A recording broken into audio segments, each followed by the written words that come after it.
Oh, it's so wonderful to see you again. Come in and unwind.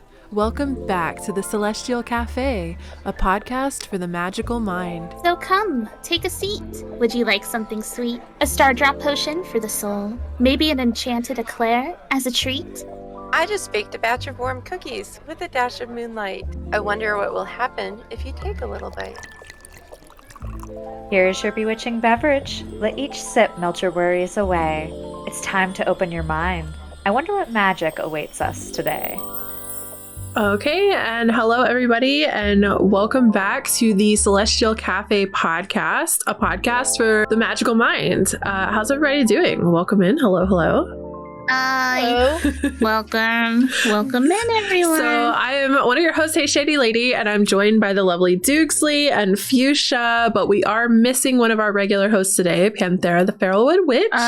She's right there. What are you talking about? I don't understand. So if you're here for the video podcast, which are up on YouTube, or we're recording live today on twitch.tv/HeyShadyLady, you can see the picture we filled in for Fuchsia is a silly little raccoon with a headset. For Panthera. Did I say Fuchsia? Oh, you said Panthera. Is a silly little raccoon with a headset sitting in front of their keyboard, and they got a Mountain Dew next to them. It's the perfect Panthera picture. It's literally Panthera. Live on screen right now. But yeah, so welcome into the podcast.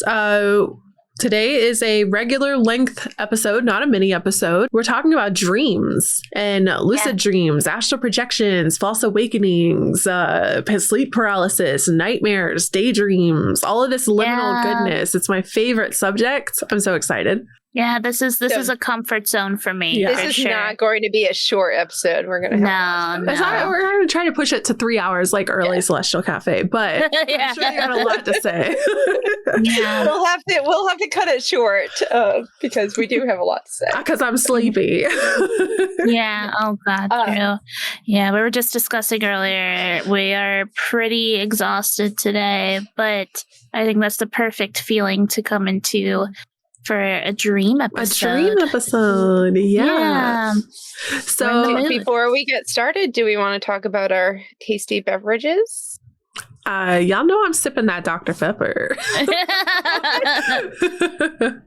I know Dukes wanted to talk about her drink. Oh, I would love to. So my mom had to make an order on Walmart, but all she needed was to get one thing, but they wouldn't let her get that one thing without getting another bigger thing, a part of the order. So she bought me a Peeps milkshake set. Oh my God, that's so cute.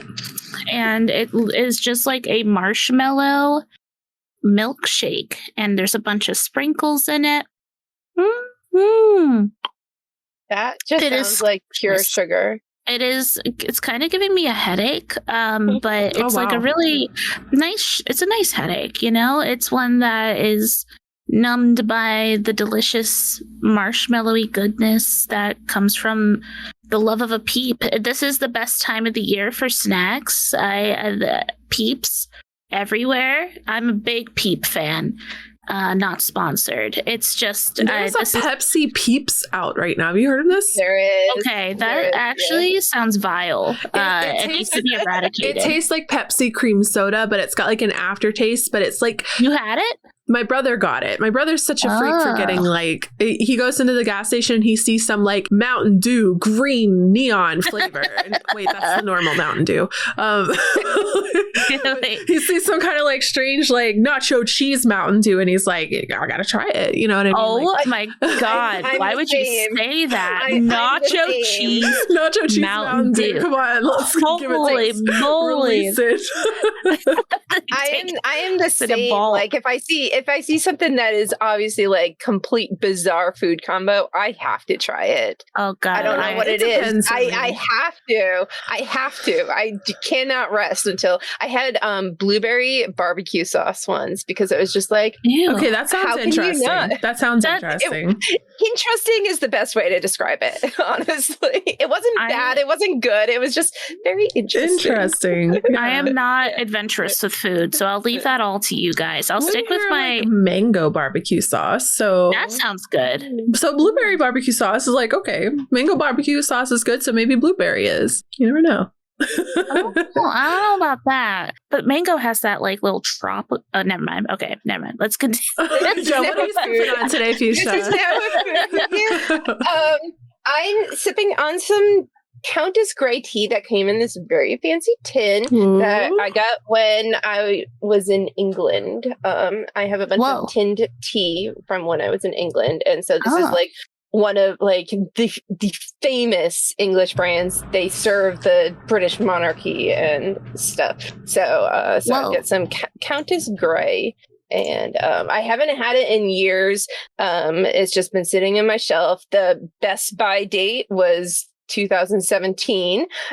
So wait, I mean, tea doesn't go bad. It's just less potent. That's 6 years ago.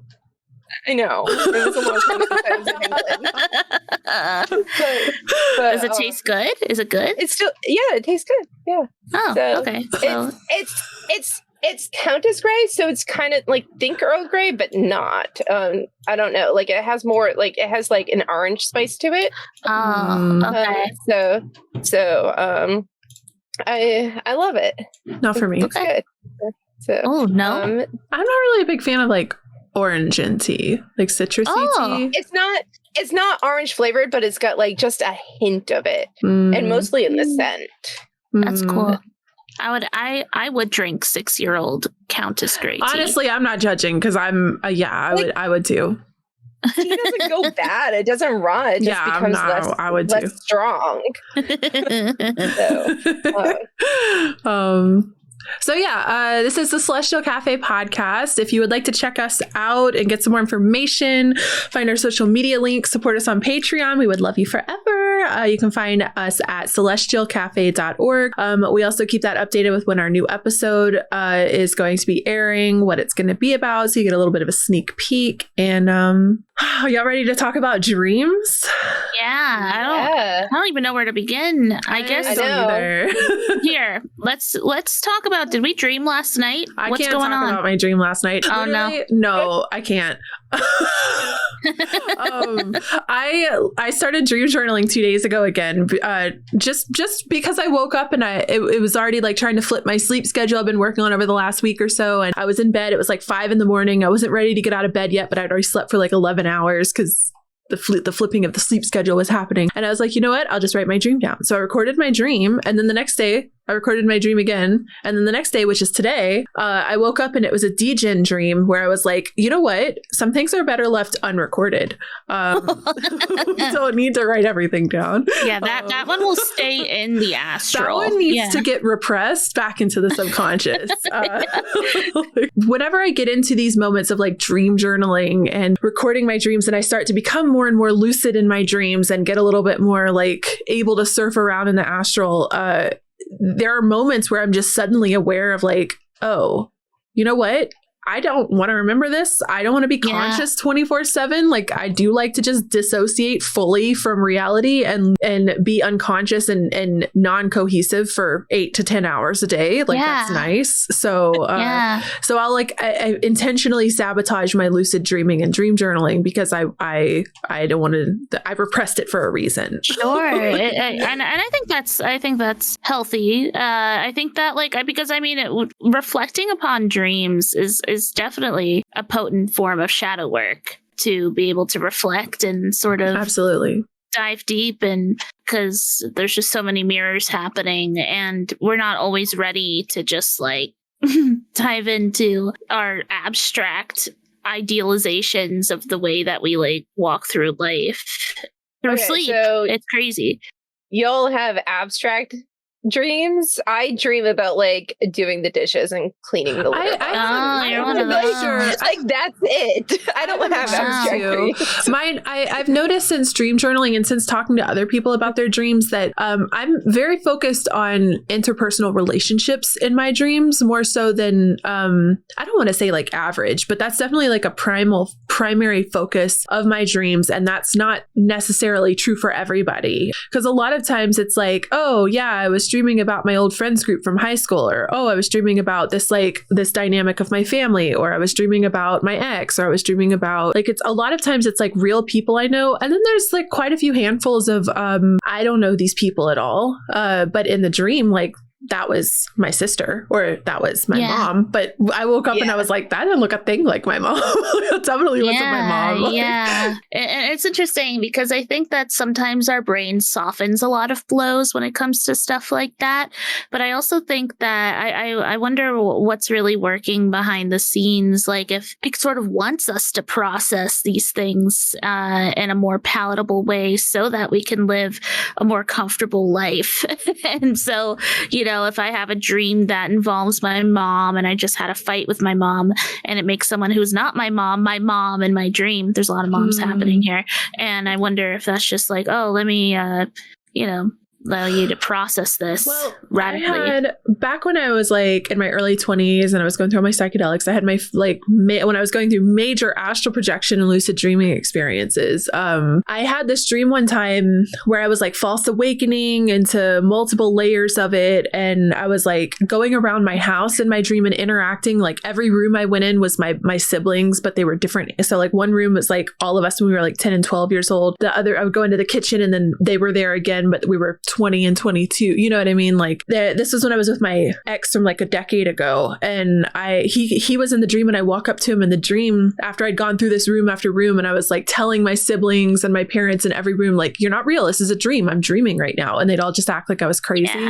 Right. Yeah. I get to my ex or boyfriend, I guess I'll say boyfriend at the time. I'm standing in front of him in the dream and I say to him, I was like, you're not so-and-so. You're not my boyfriend. So what are you? And it looked at me, it looked at me really sad, or like, I don't know if sad is the right word. It looked like pity. It was like pitiful, like pitying me, or like wishing that it made me feel like it wished that I was not scared and I understood more. That's the kind of expression it gave me. But it said, I'm whatever you need me to be. It took me a couple of years to really like process that as my subconscious talking to me and not something else, and understanding that my subconscious or whatever part of my mind was saying, like, I take on whatever form you need me to take on so that you will hear the message that you need to hear when I'm delivering it. So if it needs me to understand a certain thing, it's going to show up as my boyfriend or my mother or someone I care about and love and respect and will hear and listen to a message from, as opposed to showing up as a scary figure or something like that, right? Or someone I disrespect and would never listen to, like my high school pre-calculus teacher that was a total bitch. I'm never gonna hear anything she has to say in a dream, Sure. And I definitely have like reoccurring characters in my dream and like archetypes of people in my life that show up, and I can tell as a representation of like like I know that if person A shows up in my dream, then I'm processing something involving like a verbal argument, because that's how they represented themselves in my life. Someone who I argued with a lot. And then person B shows up in my dreams. I'm like, oh, okay, I see that I'm processing through school trauma right now. It was a teacher, and it's interesting to see how people in our lives become like these archetypes. And I feel like we're going to be saying that word a lot today, by the way. Archetype. Summation dreams. Yeah. Yeah. It's just like mirrors and placeholders that just make dreams palatable, I guess. And I guess maybe we can go from here, and I'm curious, like, what is dreaming? What is, I don't even know how to ask this question. What is what? This is like, dreaming is so liminal. I don't know. Like it's subjective and it's different for everybody, and it shows up in different ways. And I think that people don't understand how much they're exposing themselves when they talk about dreams that they have. I'm already feeling vulnerable, and I've not even used any names, like it's, and it's interesting though, because I was kind of like mulling about like my personal experiences with dreams. And I think this is going to be an interesting conversation, because I think all three of us have very different major experiences within dreaming, and how we process dreams and what they mean to us, as will everyone listening to this, as this is such an super cool conversation too, because everyone dreams in some capacity. Even the people who are like, oh, I don't dream. You have dreamt, I'm sure. Copium. Like that. There's people that are like, oh, I never dream. And I'm like, you definitely do. Right. Whether you remember them is a different story. And I'm sure that if I caught you the 5 minutes after you woken up, you remember something. But as the day goes on, even within 20 minutes of waking up, even for someone who's a practiced dream journaler and lucid dreamer, if you don't write your dreams down within the first little bit, that's literally the way the brain is designed, is to wipe that whiteboard the second you, like within 5-10 minutes, like it's meant to disappear. It's meant to go away. And it's probably just on like protected, like the brain's normal process of protecting itself. Oh my God. Yeah. Like I will say, so I grew up having chronic nightmares, like absolute every single night I would have nightmares, to the point where like I would wake up covered in bruises. I ripped my blanket in half once, like chronic, awful nightmares. And I stopped remembering my dreams. I like stopped being aware of my dreams. Like it's kind of one of those things that like I kind of taught myself. And I know Panthera has mentioned this. She kind of had the same experience with nightmares, so that we don't remember our dreams. And now when I like my experience with dreams is very different from you two. I know we've talked about this. Now when I do dream, it is specifically either it's the very daily mundane, just like things I do over and over every day that show up in my dreams, or they're messages from my spirit guides. That's it. Those are the only dreams I have these days. How are you able to discern what is a message from your spirit guide in a mundane? Is it like very obviously a magical message coming through? It's very because I have my dad and my best friend from growing up. They come and talk to me. Like it's very direct. It's very much like here is a message. Yeah, it's very but most nights I don't remember a dream, even like when I first wake up. Like most nights and it's like maybe I had nightmares that night and my brain just turned off. But like I know for years, many years, like decades, I didn't remember my dreams. That's crazy to me. So on my end of the spectrum of the average night of Doogsley dreams, for as long as I could remember, I've been lucid. I can control my dreams. I can go, I can fly, I can be, I don't want this anymore. Next scene. It's very movie for me. I laugh saying it out loud. I have credits a lot in my dreams. I have dance scenes. It's very musical. I create music all the times in my dreams. I float. Oh my God, I'm getting ahead of myself. Your dreams. It's very, very active. I've gone to doctors about it before because it's been very concerning to me, where I'm living a second life, it feels like, in my dreams. And I would wake up not rested because my dreams are so vivid and alive and real. And I've not met many other people who like live so viscerally in their dreams, and for a while, and I still struggle with this, I sleep a lot because I'm going to say this a lot too throughout this. It's a second life for me. It's continuous. I pick up where I leave off in dreams. I make sure I park myself in dreams where I can be like, okay, all right, I'm done dreaming here. So I'm going to like stay in my dreams, this dreamscape, and like start up again, like tomorrow when I go to bed. And I look forward to going back into my dreams and being there. And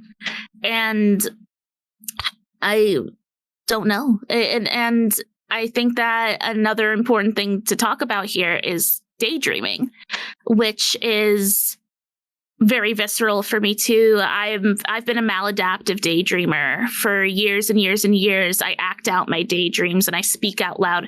At one point in my life, I was daydreaming for upwards of 6 hours a day, doing nothing but boom, boom, boom, boom, like living this life in my head. Like Pisces rising things, to be honest. Yeah, I agree. It's silly. Yeah. It's super dreamy and like fantasy brained. And I don't know. I find myself a lot of the times like, it's not so much like losing touch with reality, but I literally had it happen the other day where I just was driving home and I can't remember what the scenario was, and I don't even think it'd be appropriate to share it anyway. I think I was remembering, I remember now, I was remembering something that had happened to me in my early 20s with like a job I had. And then my brain started going down this like route of what if this had happened instead? And then I go into this like really vivid imagination that goes on for most of the drive to the point where I'm like, a lot of people disassociatively drive, right? But and I had to at some point like tell myself like, that's not real, that didn't really happen, it's not really happening, and you need to like come back and like pull myself back into this is space. Super relatable. Yes. The daydreams, they're so real. And it got to a point too for me where I was like, did that happen? And a lot of my past is so blurry because I don't know, I daydream constantly. I'm so lost in La La Land when it comes to that. That's super relatable. And I think this is where I feel like this is a self-report. Really, I know. Yeah, this is really obvious. I can't really talk about what it was. But I think this is just making it even more obvious to me that I have no Pisces in my chart and I have a lot of Earth, and I'm very grounded because I don't have the daydreams and I don't have like vivid daydreams. Like I don't experience any of that. I'm off in imagination world 24/7, and I didn't even know that it was not normal for everybody until like very recently, like the last several years, where it's just like it just felt like that's what I don't know. I don't even know how to explain it, because it's still like, you mean you don't just sit here and like just for years your brain doesn't just like create stuff in your face, like especially if there's nothing else to do, you're not like in like an imagination, like daydreamy, like fantasy, like I can't imagine.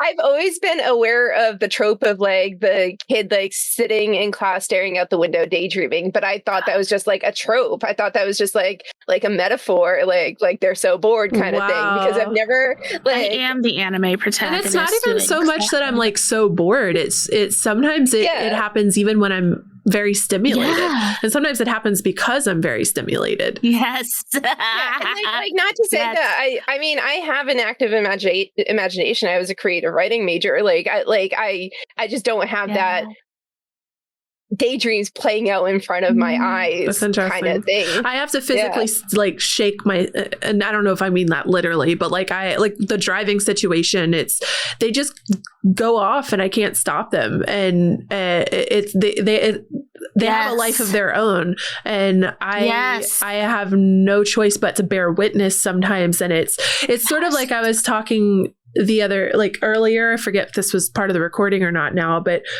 where I was like, I'm sitting here staring at like the sweeping that I have to do from my chair, and I'm having to tell myself like in my head, like stand up and get the broom. Like I'm like, there's other times where I'm like, snap back to reality. Oh, there goes gravity. Like I literally have to like pull myself back in, and sometimes I don't have the conscious awareness to be able to do that, and I'm just lost for a while. Oh no, I'm always grounded.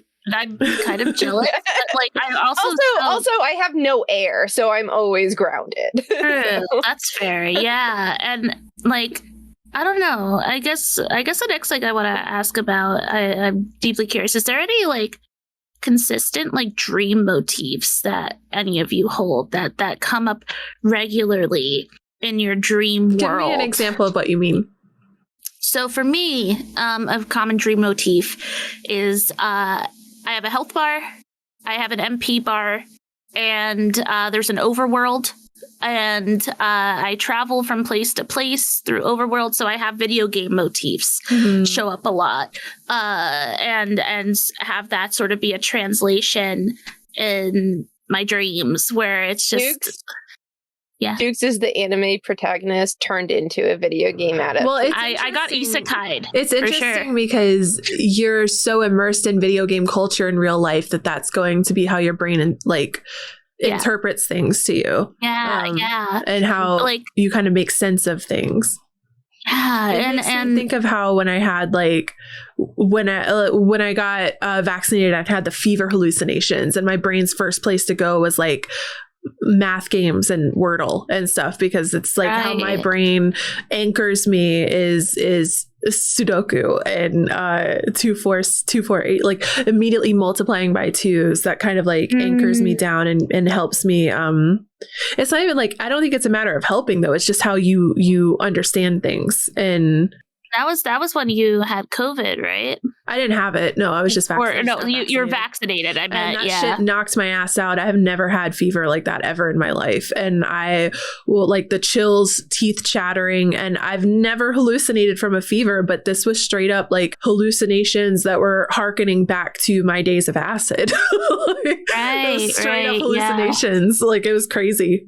I heard that from a lot of people, that a lot of people had like crazy, like dreams after being vaccinated and stuff like that. It's kind of interesting to think about. And I don't know, like I think another motif that shows up is that in all my dreams I have a balloon, and that helps me float.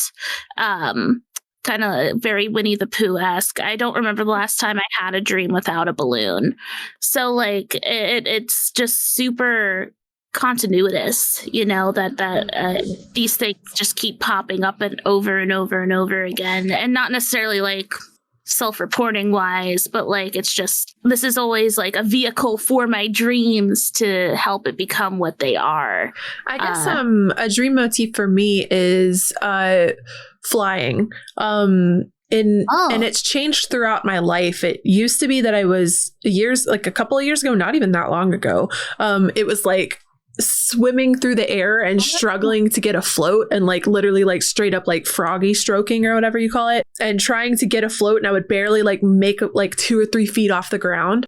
Over the last couple of years, or like more recently, I'm very often just like straight up like there'll be moments where things are happening in my dream and I'm like, oh, I can just like float away from this, and I'll just like completely just levitate like dozens of feet into the air. And other times where this is a very common imagery that I get in my dreams, is flying over or floating or skimming or whatever over creek beds where the dirt comes up like it's like a ton. It's not a tunnel because there's nothing on the top, but imagine a creek where you're standing on the side of the road and you have to go a couple of feet to get into the water. And so it creates if you were floating on a boat or a canoe through the water, you're surrounded by dirt on either side and it feels like a tunnel. Flying down that. And it's varying degrees of, sometimes my legs and feet and arms are dragging into the water and I'm pushing away on the sides and trying to push like so that I'm not like stuck in the mud or the water. And I've just started to translate as that as like my ability to navigate through situations in life without being sludged down, weighed down, or bogged down by the emotional whatever's happening. And same with the flight in general. And when I think of you being able to fly and sort of scoot your way out of things, I think about like being able to just sort of have like an escape route, being able to be like, okay, I'm done. I'm going on to the next thing. They follow me. Whatever it is will follow me into the sky. And there's other times where I'm like above the treetops, and flight is a very common motif. I bet people are jealous to hear that. I think a lot of people, their dream is to dream about flying, you know, like that's I would love that. That's the ultimate dream role. What's interesting to me is that it's changed over the years. It started out that I couldn't and I was struggling to do it, and now it is so, I mean, but it's varying degrees. Some days I'm still froggy swimming and trying to get up off the ground, and other days I just blip right up to the top. And there's also a varying level of lucidity to it, and a lot of times when I do just blip up to the top, I am lucid in the dream, and I'm like, you know what? See ya. And just like scoot away. And other times, the less lucid I am, it feels like the less I'm able to fly in dreams. Okay. And I don't know that I would call it flying so much as I would call it levitating. And I know that might be semantics, but it feels like a different thing to me. It's not like like an anime character, like Goku flying in Dragon Ball Z, right?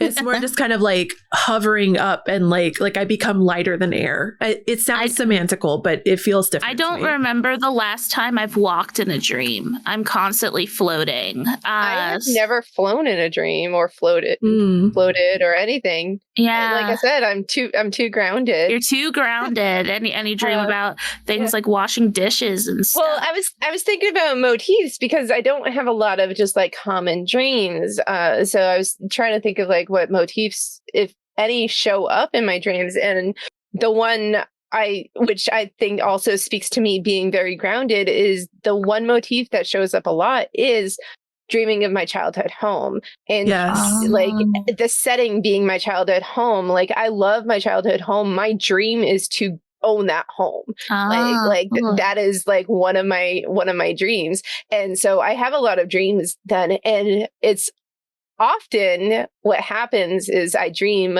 in that home when I'm out of my comfort zone about something that's I like that. That's interesting. I literally was just dreaming about my parents' waterbed the other night from my, like, when I was 5 years old, that house. Waterbed, cool. Yeah, but I can't get into details of that dream either. My dreams have been kind of degen unhinged lately, and I'm like, am I okay? But I was dreaming about that, and I dream. There are certain areas that I will, like my teenage home, my childhood home, and the 20s college age punk house. Like those eras all have different aromas, flavors, smells, tastes, colors, like all of it. And do all of us taste and smell and have all our five senses in dreams? The level of lucidity. Like I have varying degrees of lucidity, and the more lucid and able to fly I am, yes, I feel pain, I taste, I hear, I can sing, I hear music is a thing. Like, and other dreams, it's kind of like underwater and blurry. That makes sense. Yeah. That's fair. I honestly can't say if I even hear in my dreams, or is more like when I have a conversation with someone in my dreams, whether it's more like kind of telepathic, kind of like knowing what's going on. Oh, that's interesting. I can't think of sound happening in my dreams other than conversations. I definitely don't like taste or smell or anything. Wait, you don't taste in dreams? One of my favorite things to do in dreams is eat. Just eat everything. I get to eat so much, like being vegan and then being able to go into dreams and have big ice cream cakes and just like even meat sometimes. It's amazing. Like I'm able to, I can't even, what? That's crazy. I didn't know. And I guess it's a good time to mention too, I come from a family of dreamers. It is super common for us to talk about our dreams. All of us have super vivid dreams. I'm probably up there on one of the most vivid, but it's so common for us to go into the kitchen and convene and all of us be like, oh, so what did we eat in our dreams last night? Like, what was the yummy foods we just were able to enjoy? And I don't know, I can't imagine not being able to, or not just you've lucidity. Let's start there too. I think that discussing lucidity is probably a just in general, and also it's going to be interesting because Dukes, you're just a naturally lucid person, so you didn't have to practice this. You just are like it.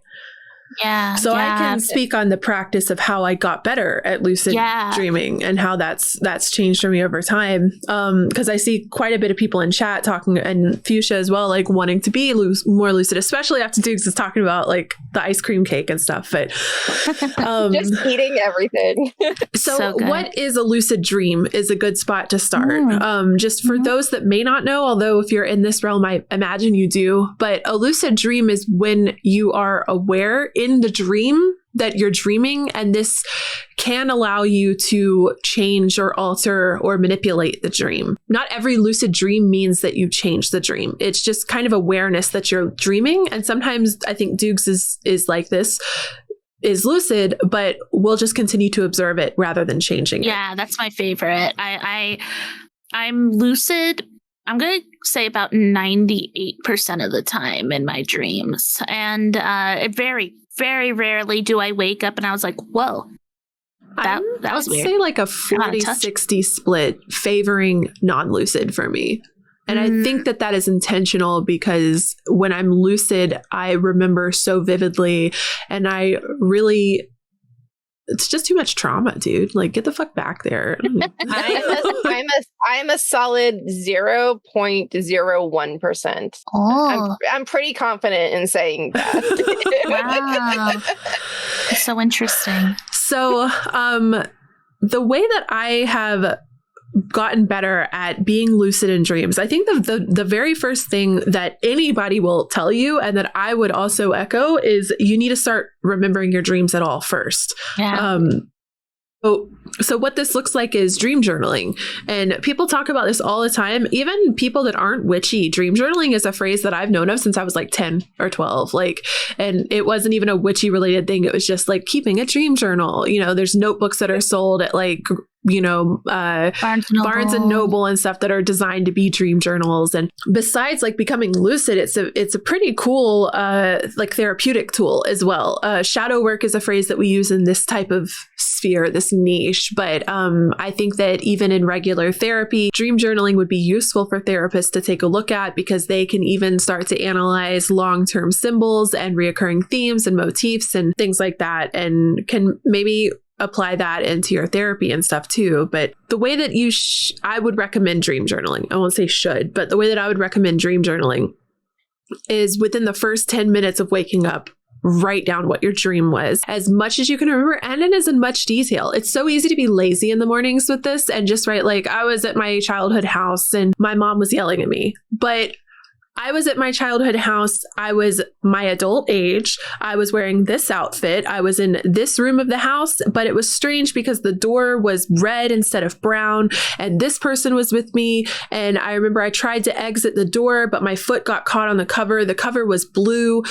And you might not remember all those details at the first of it, but over time, maybe it goes from I was at my childhood house and my mom was yelling at me to I was at my childhood house in this bedroom and I was wearing this outfit. Maybe you don't know the outfit. I was this age. I was me when I was 13. I was me when I was 20. I wasn't me. I don't know who I was. But another thing that I want to say about this too is that getting up and getting to a notebook and physically using your hand to write is difficult for me. And I've tried it a lot.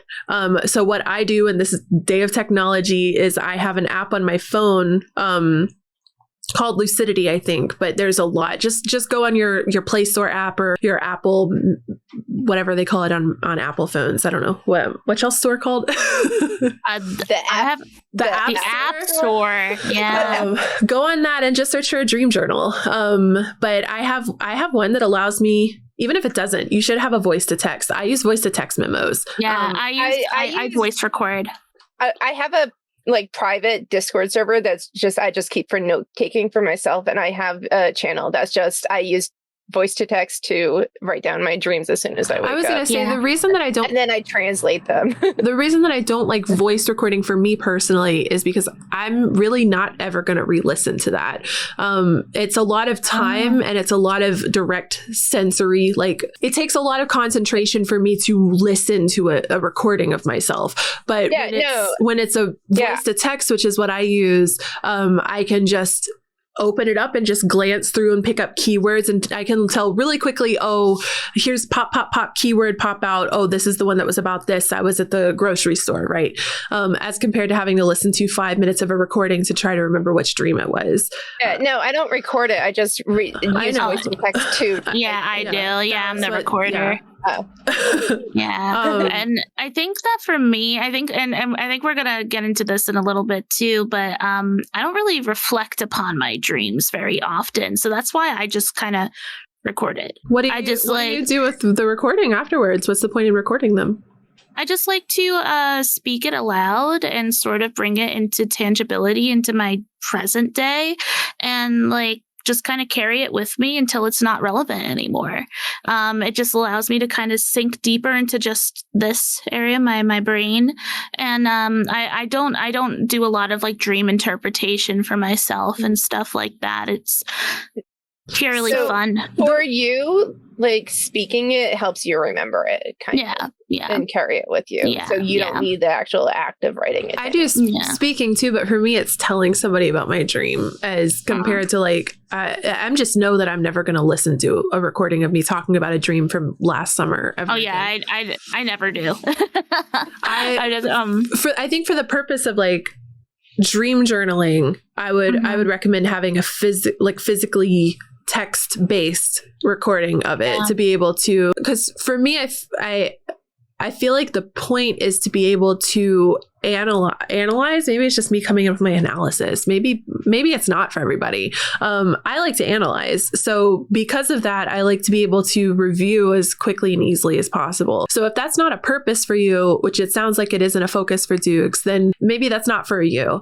Like another thing that I used to do back in the day when I was on Tumblr is I would write them into Tumblr and I would put tags on them. So I could use the Tumblr cloud where it makes words bigger depending on how many times you use the word. And I would tag it like with 50 to 70 tags, not for discoverability. I wasn't trying to, it was literally for my own, like it was on a private thing. It wasn't any type of thing like that. But I started to see words get bigger that were starting to make me uncomfortable. That's cool. And like I can give one, for example, which is quite vulnerable, but stretch marks was one that was very like strange where those types of things would kind of pop up or like, because in my dreams, like a lot of stuff is like, oh, I was walking through the store, but my pants are falling down or I would like these little things. I see a lot of people like I was late to school or I'm the trope of I showed up to school naked or whatever that kind of thing is. Like, I think that level of vulnerability is different for everybody. Then they shows up in a different image for everybody. But that was one where that word started getting bigger and bigger and bigger on the tag cloud. And then and other words, I think that stretch marks is one that's like maybe a universal what's the word I want to look for? Insecurity that a lot of people might share. Other words were getting big along with it. And there was this moment of self-awareness where it's like, I already know that I'm insecure about all this stuff. I don't need to see it in my subconscious dream world too. Like, I don't, you know what? I'm going to stop dream journaling because I don't care. I don't want to know. Like I'm burying that stuff for a reason. You know what I mean? Like, but I will say that kind of also brought me to a moment of like more self-acceptance and understanding that I was struggling with the insecurities of that and things like that. But another dream symbol that I have a lot recently is needing to go to the bathroom in the dream, but the toilet is in like the middle of the grocery store floor and there's no walls or anything. And that's pretty common, right? Like a very public display of something that's normally very private. It's interesting because it was especially happening when my ex would come stay with me for long periods of time, and we lived in this tiny room together. And also when I was becoming more and more of a streamer, and so lots of things. So it's like going into a public restroom, and there's 10 toilets along the wall, but there's no divider walls, there's no doors. So if you have to go to the bathroom, you have to go to the bathroom in front of everyone. Or sometimes it's a toilet surrounded by glass walls and everyone can still see. Wow. And it's when I started like kind of researching the symbol, because after I had a dream that had that type of motif enough times, I was like, what the fuck is this about? Like, why am I dreaming about this? Like, what does this mean? The kind of conclusion I came to among Googling it and trying to dig into it is feeling overexposed and feeling like the private details of your life, feeling like you don't have privacy. That's what it boiled down to. Not having the type of privacy that you need. And that made a lot of sense to me with the living situation that I had going on, plus the streaming of oversharing a lot of details of my life. And I think that's what's really powerful about dream symbolism, dream journaling, and looking for long-term themes and reoccurring images in your dreams. I also want to say for people who, I know a lot of people in chats that like they don't remember their dreams, they only have nightmares, so they don't like remember other dreams, which I'm in the same boat. I just started actively doing dream work a couple of years ago, and I'm still like in the beginner stages. That's why I'm 0.01% lucid dreaming, because I'm just in that beginner phase, because I spent so long just dream journaling. Even if I had like a bad dream, I would write it down, because like if you like remember one dream, write it down. That will increase your chances of remembering another dream. Definitely. And the more you write them down, the more you'll remember. Well, and I want to the details, you'll remember the details better too. Definitely. So, I want to mention here, like, imagine you post an Instagram picture and you get 15 compliments on it. Oh, your hair looks great. Oh, you're so cool. Wow, I love your outfit, whatever. Thanks. And then you get that one comment that's like, wow, you look really fat in this, or whatever, some kind of shitty fucking comment, right? Are you going to remember those 15 compliments? Or are you going to remember the person that called you fat, right? Content creators deal with this a lot. We tend to focus on the negative and remember the negative more strongly than the positive. And this is why, like, you have a nightmare. And like, I had a dream when I was like 14 and I got stabbed in my stomach in the dream and I felt it. It was one of the first like viscerally feeling dreams I'd ever had. It was one of my best friend's brothers that did it. And it was strange because he was a totally sweet, wonderful guy. And it was so like that I still remember it to this day. And it's been 20 years, right? I don't remember any other dreams when I was 14, right? The negative stands out in our mind. The disturbing stands out in our mind. The horrific stands out in our mind. But it doesn't mean that the mundane dream of making a sandwich and you used a fork to spread the peanut butter instead of a knife doesn't happen. It's just, why would you care to remember that? Who cares, right? Yeah. And I've been seeing in chat too, multiple people being like, I don't remember my dreams, but I have nightmares a lot. And I think that's interesting too. Like, and so we were talking a little bit about, we're jumping around a lot. I think I was kind of expecting this. It's so hard to sort of narrow in. I think all this is holistic. All this is going to connect to each other. But I wanted to bring up dream interpretations for a moment because, and I kind of want to bring the mic to Ty for a second because something that really stuck with me when it came to no, this is good. When it comes to interpreting dreams, and I'll say from my experience that once again, I'm not very analytical with my dreams. I dream, I exist there, I live there, and then my dream is over, and then I'm back in real life, and then I'm living in real life. It's like I have my own dream dramas, and I have my own dream relationships, and then I have my real life dramas and my real life relationships. And there's something that you mentioned a long time ago about dream interpretations involving refrigerators, and how that's like a representation of how fridges can mean something so different to so many different people. Yeah. So can you talk about that? This is one of the first, I can't remember when I used this example for, but I know that I wrote it in a blog somewhere because I remember writing it. But dream symbols are subjective and they change for everyone. And I get really frustrated when I see these books in like Books A Million or wherever that are like dream symbols, and you open it up and it's like, if you dream about a knife, it means you're dreaming about success. And I'm like, why?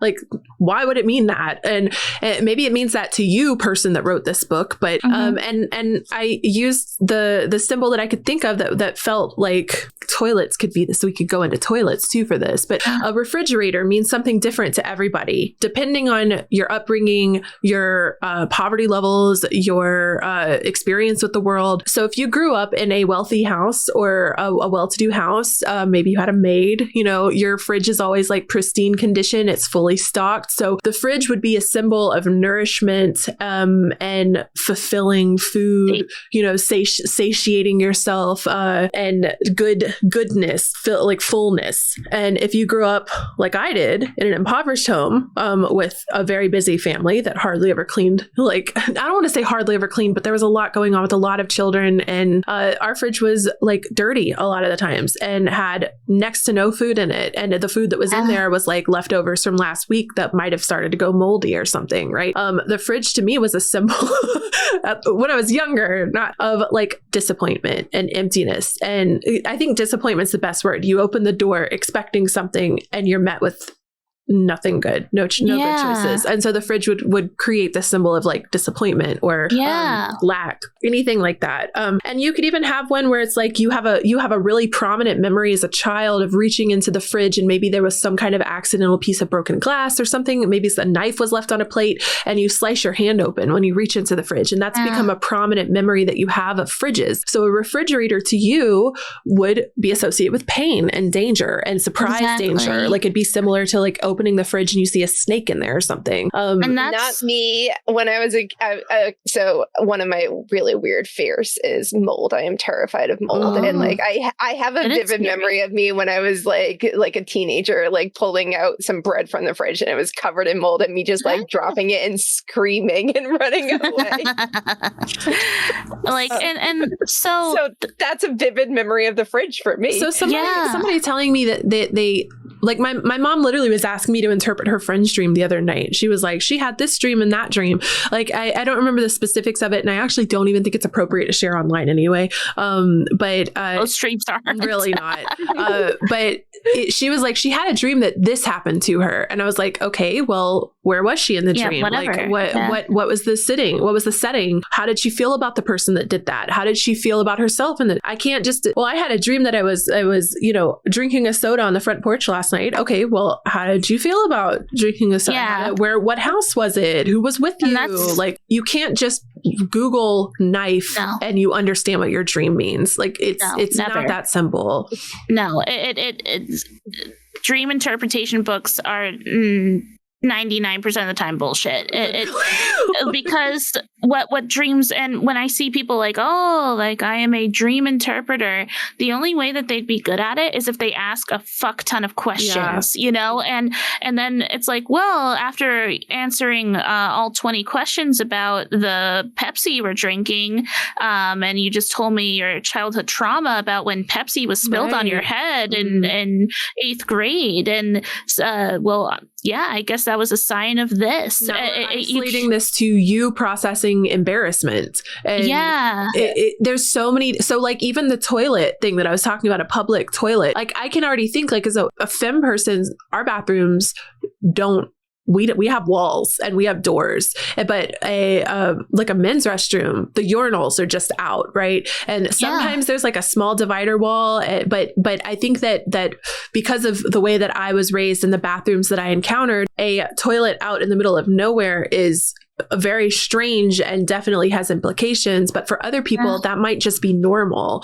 right? Exactly. So it's not as simple. It's incredibly nuanced, and I think that's what frustrates me the most about those types of books. And also, I think that it's overwhelming and intimidating to people when they're trying to understand the symbols of their dreams for those reasons. Because for me, when I started trying to Google that toilet in public thing, I came across a million different that were just like bullshit. And then eventually I got to one that was like, oh, that hit. And I think that's what I would recommend for people too, is like, don't take the first answer you see. Scroll and read when you're Googling the dream symbol or whatever until something hits and you're like, oh, that's it. Like that feels right. It's all feeling, right? It's all about it's pure emotion, subconscious, and it's all like nebulous and mushy and weird. And better yet, like the best dream interpreter is yourself. Yes. And just being able to get really intimate and get really abstract with yourself, because oh god, abstract is the dream word, right? Nothing makes sense in dreams. Even the things that make perfect sense, you still wake up after having a mundane dream being like, really? A dream that my partner likes to talk about once is that he had a very, very vivid dream of him getting out of bed and opening his window and the dream was over. It's like, what? Like, you know, why did this happen? And mundane, yes, but that has stuck with him his entire life. What does it mean? Why did that matter? Why did that stick out? Why was that so strong? Why was he lucid during that? And lucid enough to be able to wake up and hold on to it. And it's like, no one can answer that other than you. And sometimes it's not that deep, but the brain and your mind is a mysterious liminal space. And I think that the dreams that we have gets us the closest as we possibly can to us just understanding this deeper parts of ourselves. God, how would I ever talk about everything I want to talk about with dreams? But I feel like there are also different types of dreams. I have dreams that I call surface level dreams. Mm-hmm. And these are ones where I'm at my childhood house with so-and-so, or I'm at school and this is happening to me again, or I'm making a sandwich, or, you know, it's just really mundane boring, quote unquote, opening the window or driving the car, whatever it is. They're surface level. They're about my day-to-day life. I would call these like court cards in tarot, right? They're not major arcana. Yeah. These are just a 4 of wands, and it's just going about the day and dealing with these mundane kind of like processing the emotions. And maybe this is like your mind regurgitating the last week of emotional processing in a new form, just so you can digest it a little bit more. I don't have labels for the rest of them, but I can. I think there's also like a layer above that, which is where they get just a little bit weirder. And this is where I'd be like flying above the treetops, or like sometimes I see giant figures. What do y'all call it? Gargantuophobia or something? Were y'all just talking about the other megalophobia? I dream about those guys all the time. These big entities that are dancing in the sky, and it's they feel like gods in the dream. You should play Majora's Mask. Interesting.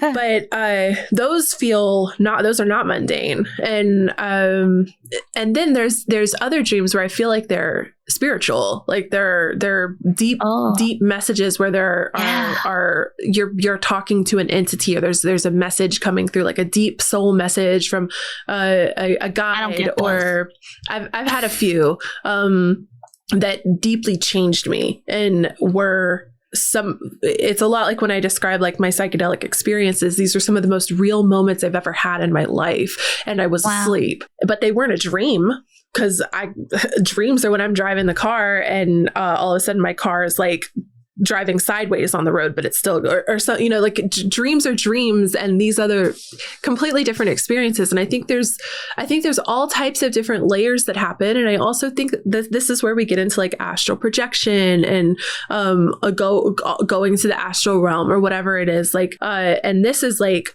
a quadruple layer past lucid dreaming. And I think that lucid dreaming is the tiptoe to being able to have more control over astral projections and things like that. And I don't even know what goes on after astral projection, but it's probably too big for my pea brain, my little human pea brain to process. Like, you just leave this mortal realm. Literally. You just descend. And I will say go ahead, Fuchsia.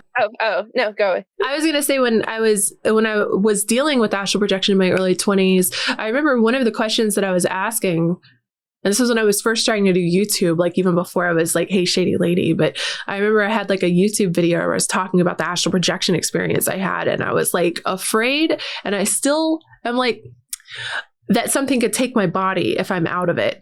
And like because someone was talking earlier in chat about third person dreams, third person perspective versus first person perspective in dreams. And I have a varying degree of these as well, where I'm the dreamer, or I'm the character in the dream versus an observer, and I'm just watching it happen to other people. I've also had dreams where they feel like, I don't know if I want to quite say past lives, but I wake up from it and I was like, that was another, I like audited someone's life there. That was not a dream. I like went into somebody else and I was like experiencing someone's life here, maybe 500 years ago, maybe, and they're mundane shit. There was one I remember very vividly, walking from one village, I don't know what to call it, an area where people lived, and I was having to cross through the woods to get to another area with a friend of mine, and a tiger like appeared out of the trees. And when I woke up from it, I was like, that felt like it really happened to me. Like I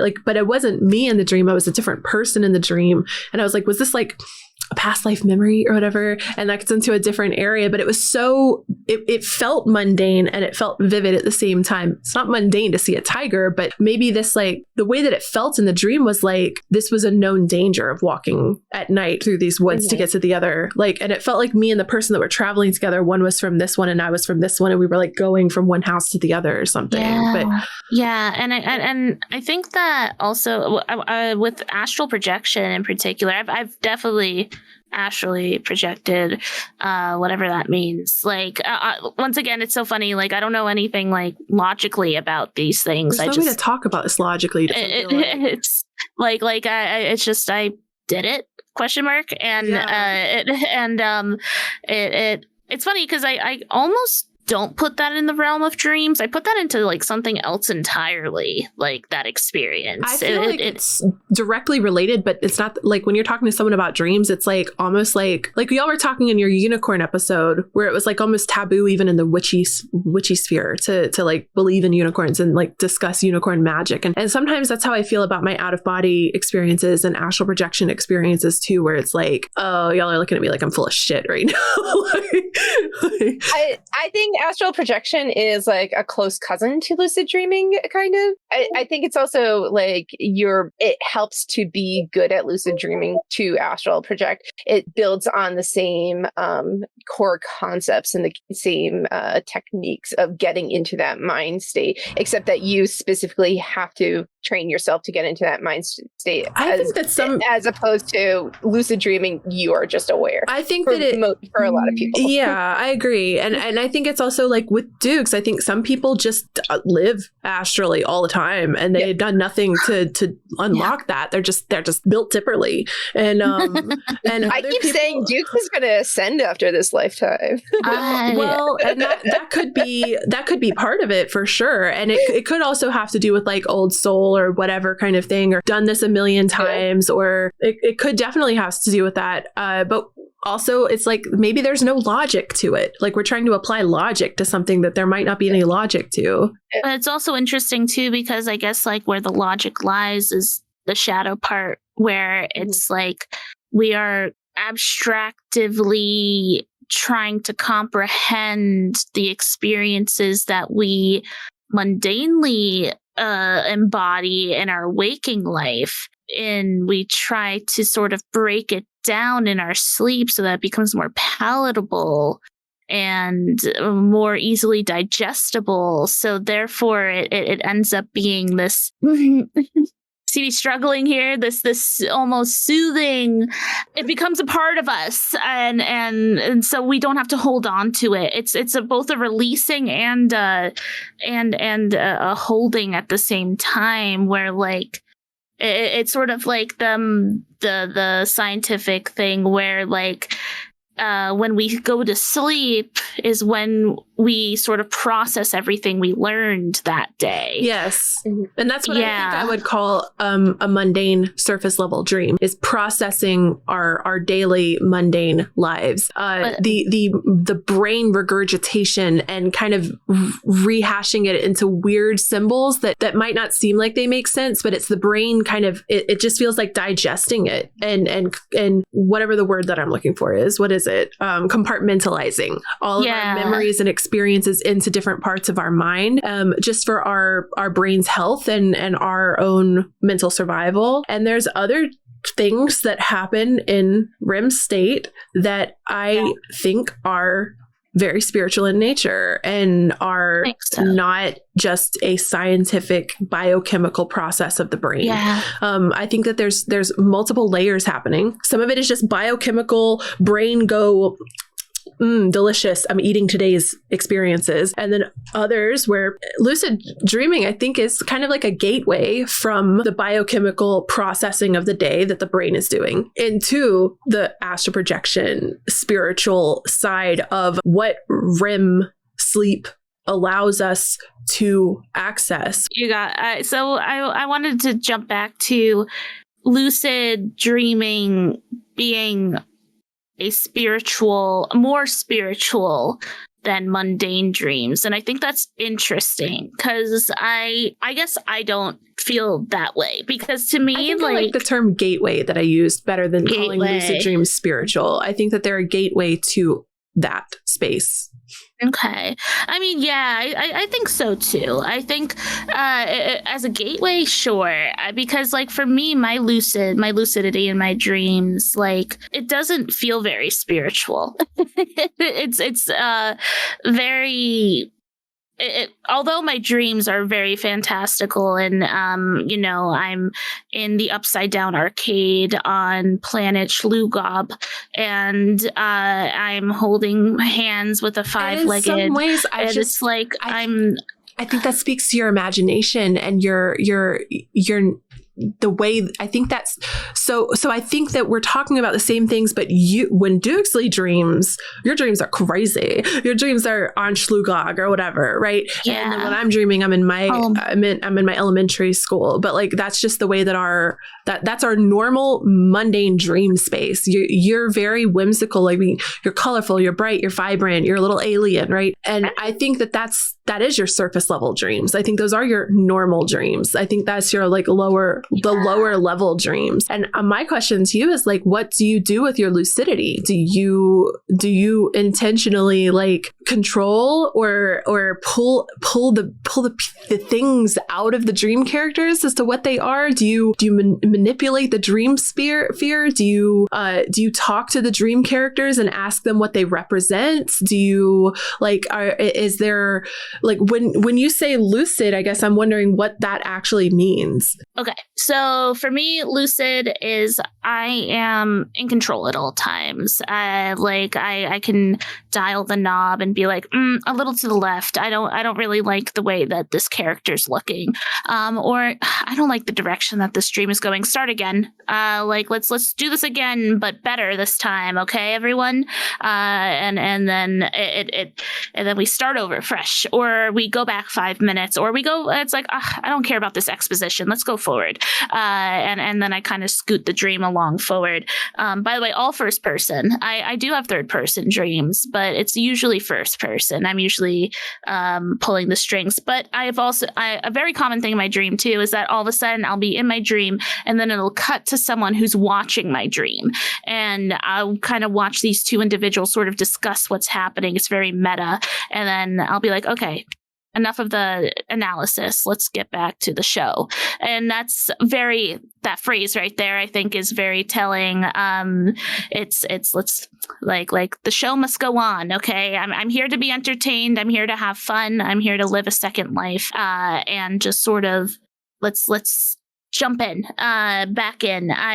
I do talk with dream people metally. It took me a long time before they started responding, though. Years and years and years of me being like, hi, dream person.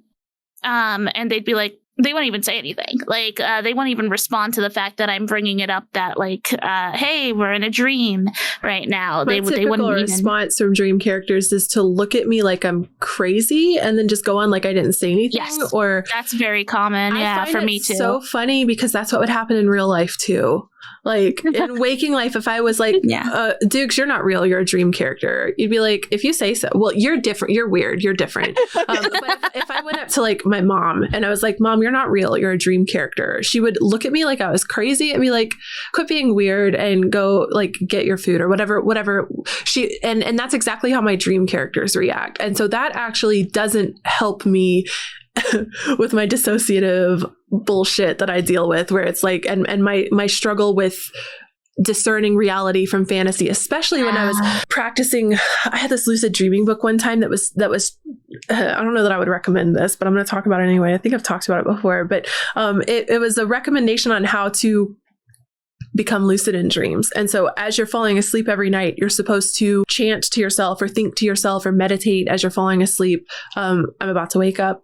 It's almost time to get up. I'm going to be waking up soon. I'm about to wake up. And then that way, when you get into your dream world, the first thing once you get any level of lucidity is, oh, I just woke up. I just woke up. I just woke up. And then when you wake up in real life from your dream, you're supposed to think to yourself, oh, I just fell asleep and I'm dreaming. I just fell asleep and this is a dream, which is essentially, I just don't think it sounds healthy, especially for someone with like reality struggles that I have.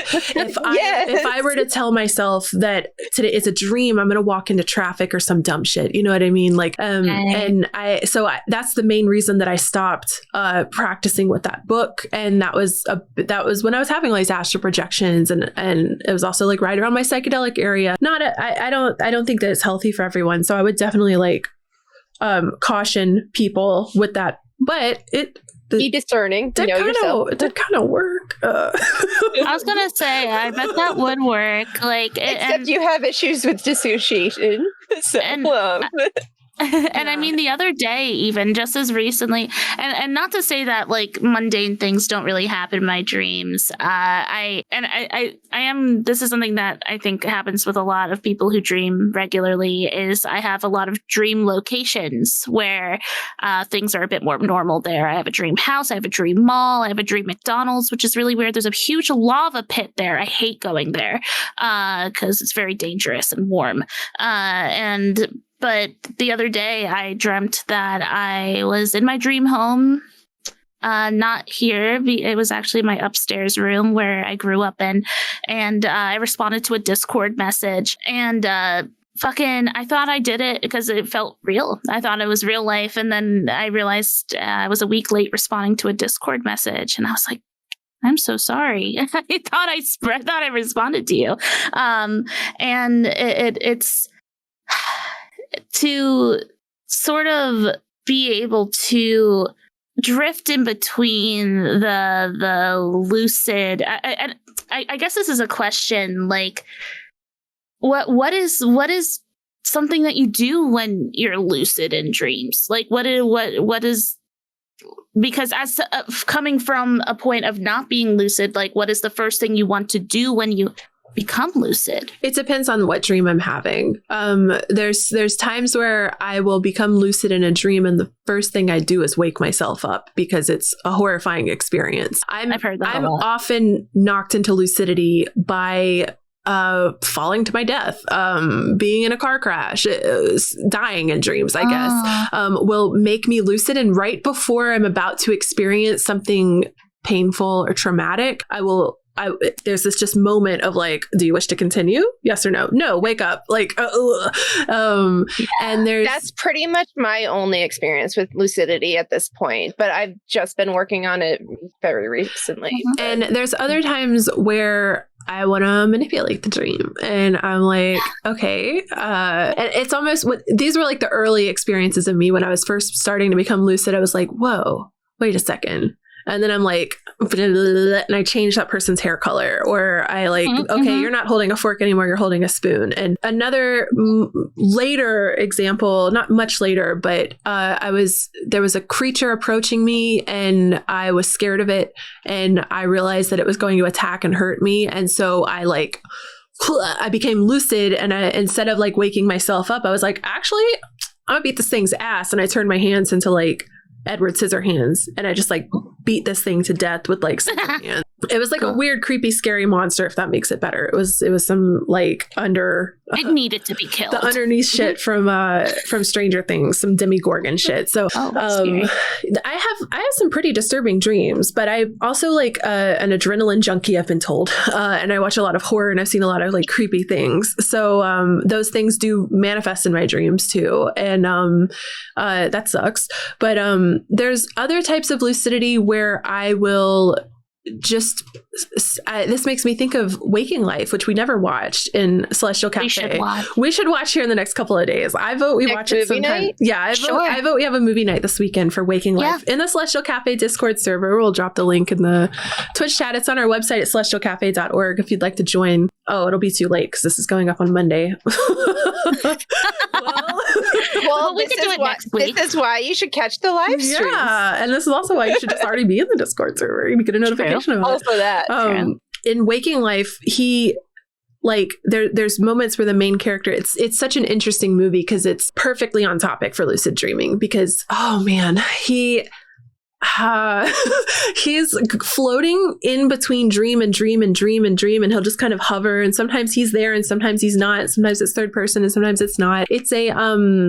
It's made by the same people that did A Scanner Darkly, and it's rotoscoped. So every scene is rotoscoped by a different artist. So every scene has a different artistic feel to it too. It's really cool. And the whole thing is just him trying to figure out if sometimes he's dreaming, sometimes he's like, he can't tell, he doesn't even know he's dreaming, he's lucid, he's not lucid, and is he dead, is he not dead? It's this whole like and that's kind of, there's moments where he'll just be in the middle of like a monologue that's happening and he realizes that he becomes lucid and he just kind of like floats away, and then he's just floating through the sky and he disappears and he evaporates into the clouds. That's so relatable. Yeah. And he's just like, it's just like an experience of being like float, like nothing. You're not a body. You're just kind of a consciousness floating through the sky. And then you kind of start to like, and like turn back into a physical form and you're in a different space. And that's, I think that's a lot of my lucid experiences. And a lot of the lucidity too is flying away from whatever it is. And just, I do like to feel weightless. And it's funny because that's what I was seeking when I broke my arm, was the weightlessness of being on roller skates and the hair going through my, that feeling. That came to me on psychedelics too. And I think that's very much like how heavy and dense it is to be on Earth as a 3D fucking thing. And everything is so much lighter in the dream world. I agree with that. Like, I wanted to ask, like, for you two who do lucid dreaming, do you always appear in like a physical form, or do you sometimes appear just as that consciousness? Oh, yeah. I'm not always physical, and I'm not always me. Sometimes I'm me, and sometimes I'm me observing me, and sometimes I'm seeing other bodies, and sometimes I'm just watching a movie. I have a lot of characters. Yeah, but like when you're you, what's the question? When you're you, are you always a physical form, or are you sometimes just that? No, because sometimes I'm just like, it's a lot like psychedelics too, like, or whatever, like, where it's just like I go from being like everyone is sitting right here right now with their consciousness behind their eyeballs, experiencing their computer screen and feeling the air and how cold or how painful the chair is sitting on their back, or we're all that consciousness right now. And then other times you're like behind your own head watching yourself, and other times you're completely disconnected from all of it, and you're not even I don't know how to explain it. Like, I'm not me. Like, I'm not, the ego is gone. The hey shitty lady is gone, but it's still the same driver that's back here, but I'm just disconnected from that ego. I'm very commonly myself in my dreams, and a way that I've described it before is that if I'm not myself, then I'm the Lakitu that's driving around in the cloud with the video camera, like in Super Mario 64, where I'm controlling where we're going and what we're doing and what the focal point is of the dream. And in that case, I don't think I'm very physical. But my my dreams are very nonsensical, and I think that I like inserting myself physically into the dreams so that I can kind of be a part of whatever the hell is going on, which is usually fucking nonsense and whimsy and stupid ass. I can't even begin to compartmentalize some of the things that are happening in my dreams. Most of the things that are happening in my dreams, even. It's pretty physical for me. And I'm very aware of my placement within the dream itself, is like where I'm at, just what I'm doing. And sometimes it's very Sims like too, where I'm like, okay, I'm going to make myself like do this over here, and I'm gonna kind of go over elsewhere and see what's happening on this side of the Astral and poke my head in there, like my consciousness in over there, but I'm gonna keep like making a sandwich in the kitchen, and I'll come back in like an hour and regain control, I guess, of what I'm doing. And sometimes I'll be in some stupid ass situation, right? I don't know. This is strange to talk about, honestly. I know. I'm like circling around with you, and I'm like trying to remember some of my dreams. And the thing is like, it's really hard to describe. And then I also feel like as I'm trying to describe these, I'm not explaining it right. And it's just difficult.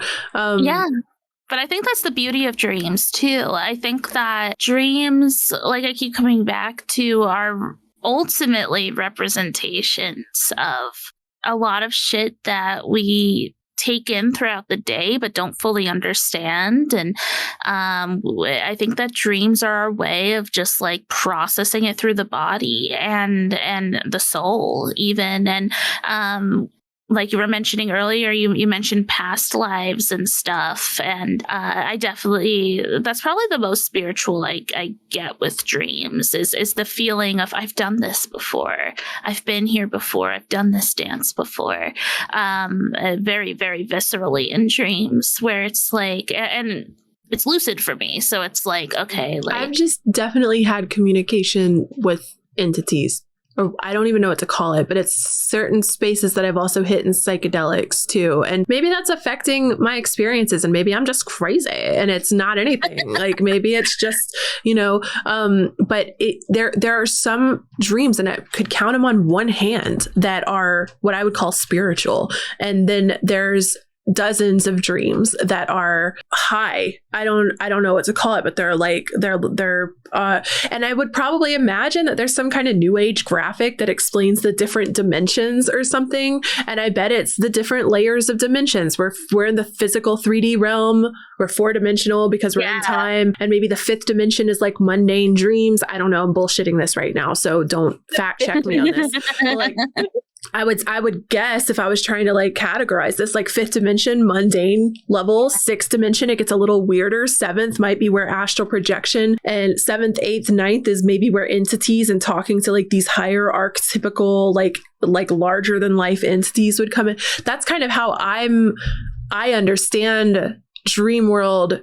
And this is why I use lucid dream as, I called it a gateway, because that mundane level that's still kind of 3rd dimensional is, to me, not going to be anything that's really meaningful other than your own therapeutic, like, I have a lot of anxiety around stage performance and embarrassment on stage because I'm constantly dreaming about being called up on stage, and I don't know the chords to the song, and I've got a guitar in my hand and I'm supposed to perform right now. I have dreams like that all the time. I have stage fright, performance fear or whatever. I dream about that kind of thing all the time too. It's interesting because like in your hierarchy of dreams that I know you just bullshitted this and it's not like set in stone or anything, but it's interesting because like I don't do lucid dreaming, I don't do astral projection, but like my dreams are like spirit conversations. I have conversations with my spirit guides. I wanted to know more about that. Yeah. And sometimes,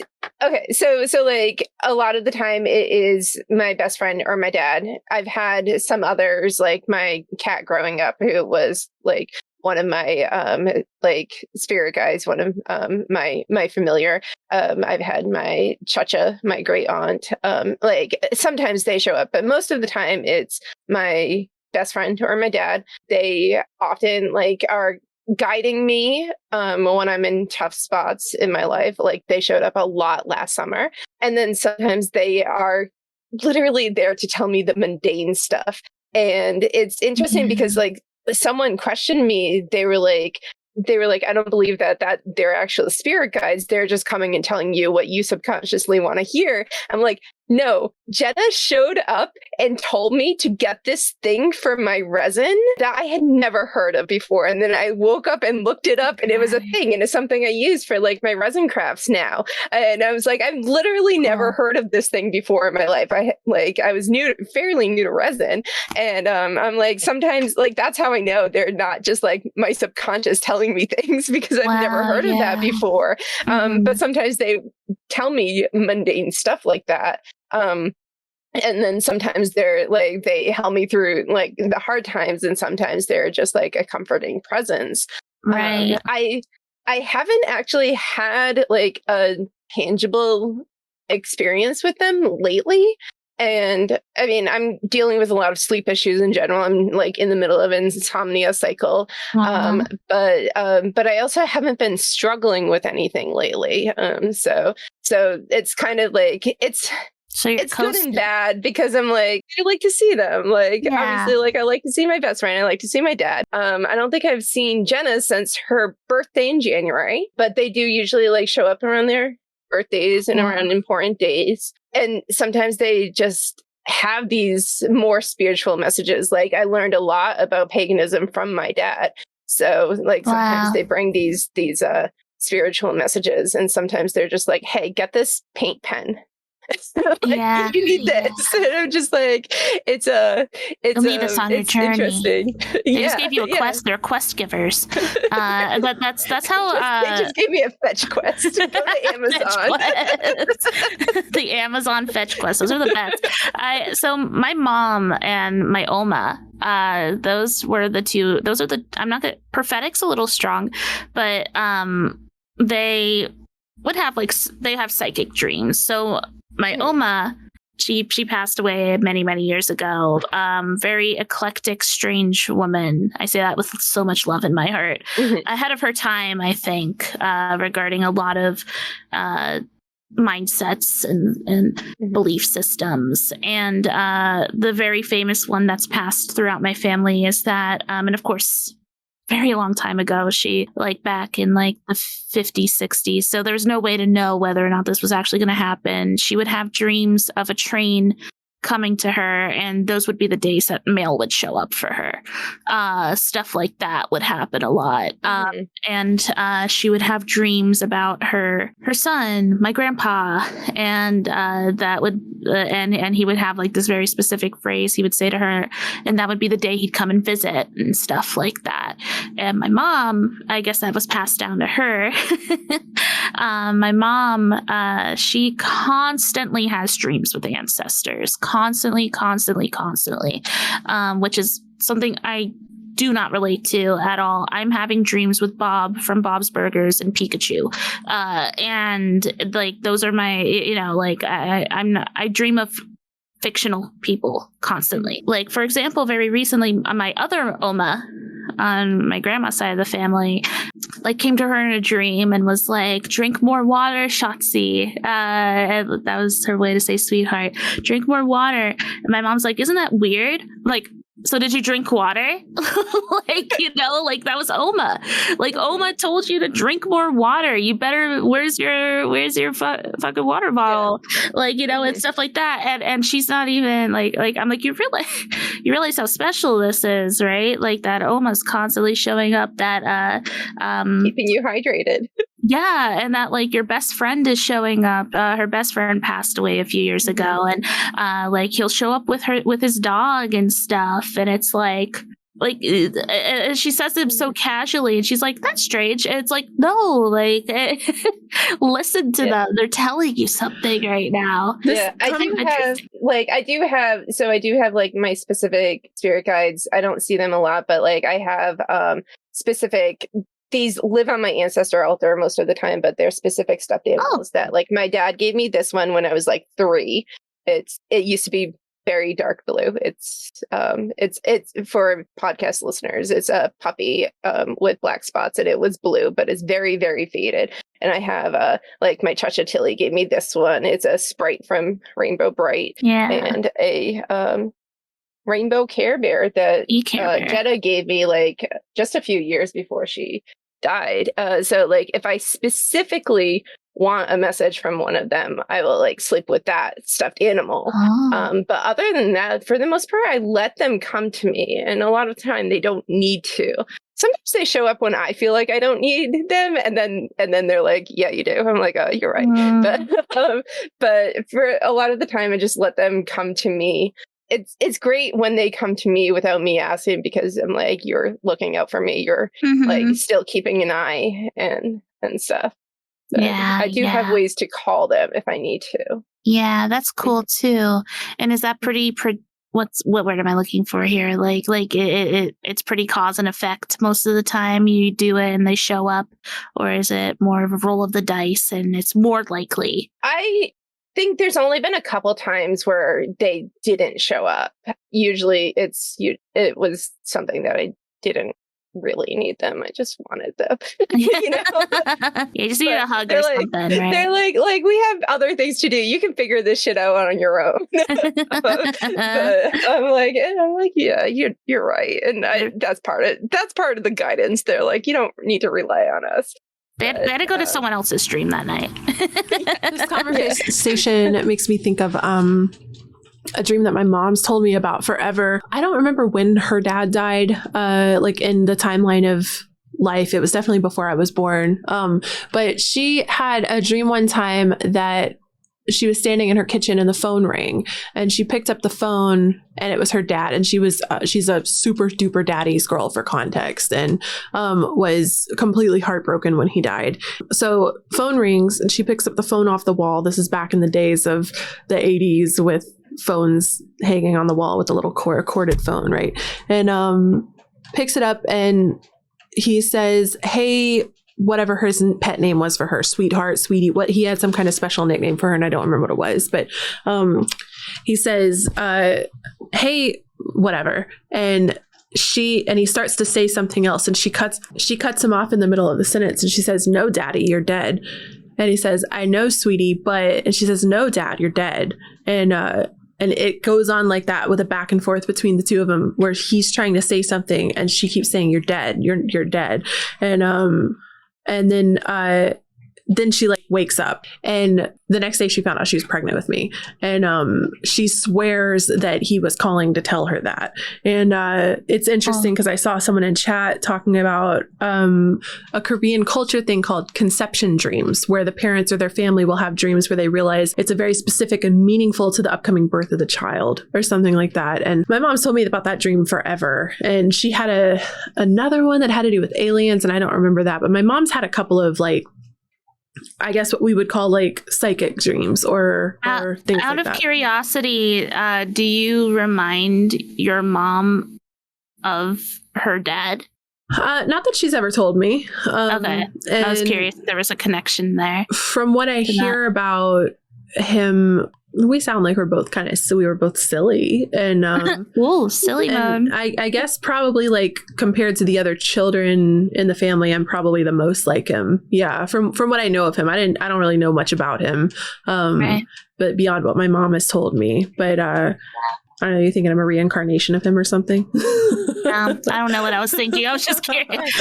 But no, confirmed genetically silly. Yeah, I could see like if you're similar to him, he could have been calling her to tell her about. She swears up and down that he was calling to tell her that, and and I wasn't her firstborn, but I do think that I was her firstborn after he died. So I think she had my brother, then her dad died, and then she had me. Yeah, so I'd also like to talk about sleep paralysis. Have either of you ever experienced sleep paralysis? Yes. 100%. Scary nonsense. Do you have a lot of experiences with it, or is it like a one off or two off? I've had about 5. The one that sticks out in my mind, I was like 7 years old and I was laying in bed, and all of a sudden I hear the screeching sound of a nuclear missile in the background, getting louder and louder and louder until I blew up and died. It was so scary. I couldn't move and I couldn't do anything. I fuck the paralysis demons or whatever the fuck. The nukes were after me, and it was goddamn terrifying. And then I had so much trouble sleeping for like 2 weeks. I was so young. And then I got it again when I was in college. And this was a pretty shitty week at college. And those are the next 3 or 4 times I had it was within the span of a week. I was dealing with incredible insomnia. Like I was up for like 40 hours at a time regularly for like 2 weeks straight. And like, I got sleep paralysis. And then after like I said, like the 3rd or 4th time, I was like, fuck this. I went onto Google and I was like, how to stop sleep paralysis. And I read wiggling your toes and fingers. And I've never gotten it again because I just wiggle my little fingies, I wiggle my little toes, and I'm immediately out of sleep paralysis. I do not fuck with that. It's so scary. I gotta say, Like I'm very grateful that even though I've had chronic nightmares, I've never dealt with sleep paralysis. I'm very happy that I've missed that. I got so much I want to talk about sleep paralysis, but to start with, sleep paralysis is a perfectly natural and normal thing to happen, and it is not scary. It feels scary, but it is not actually scary what is happening. As you're falling asleep and your body is starting to enter that first phase of sleep, it's sending multiple checks out to you where you get these like tingly, itchy feelings or the urge to roll over. And if you don't respond to any of those, your brain assumes that you have fallen asleep, or your body assumes that you have fallen asleep, and it releases a chemical. I don't know the name of it off the top of my head, but there's a chemical that's released into your body and it paralyzes you essentially. And this is a evolutionary survival thing, because our brain, this is why it's so important to say good things to yourself and be careful with what you're consuming, because your brain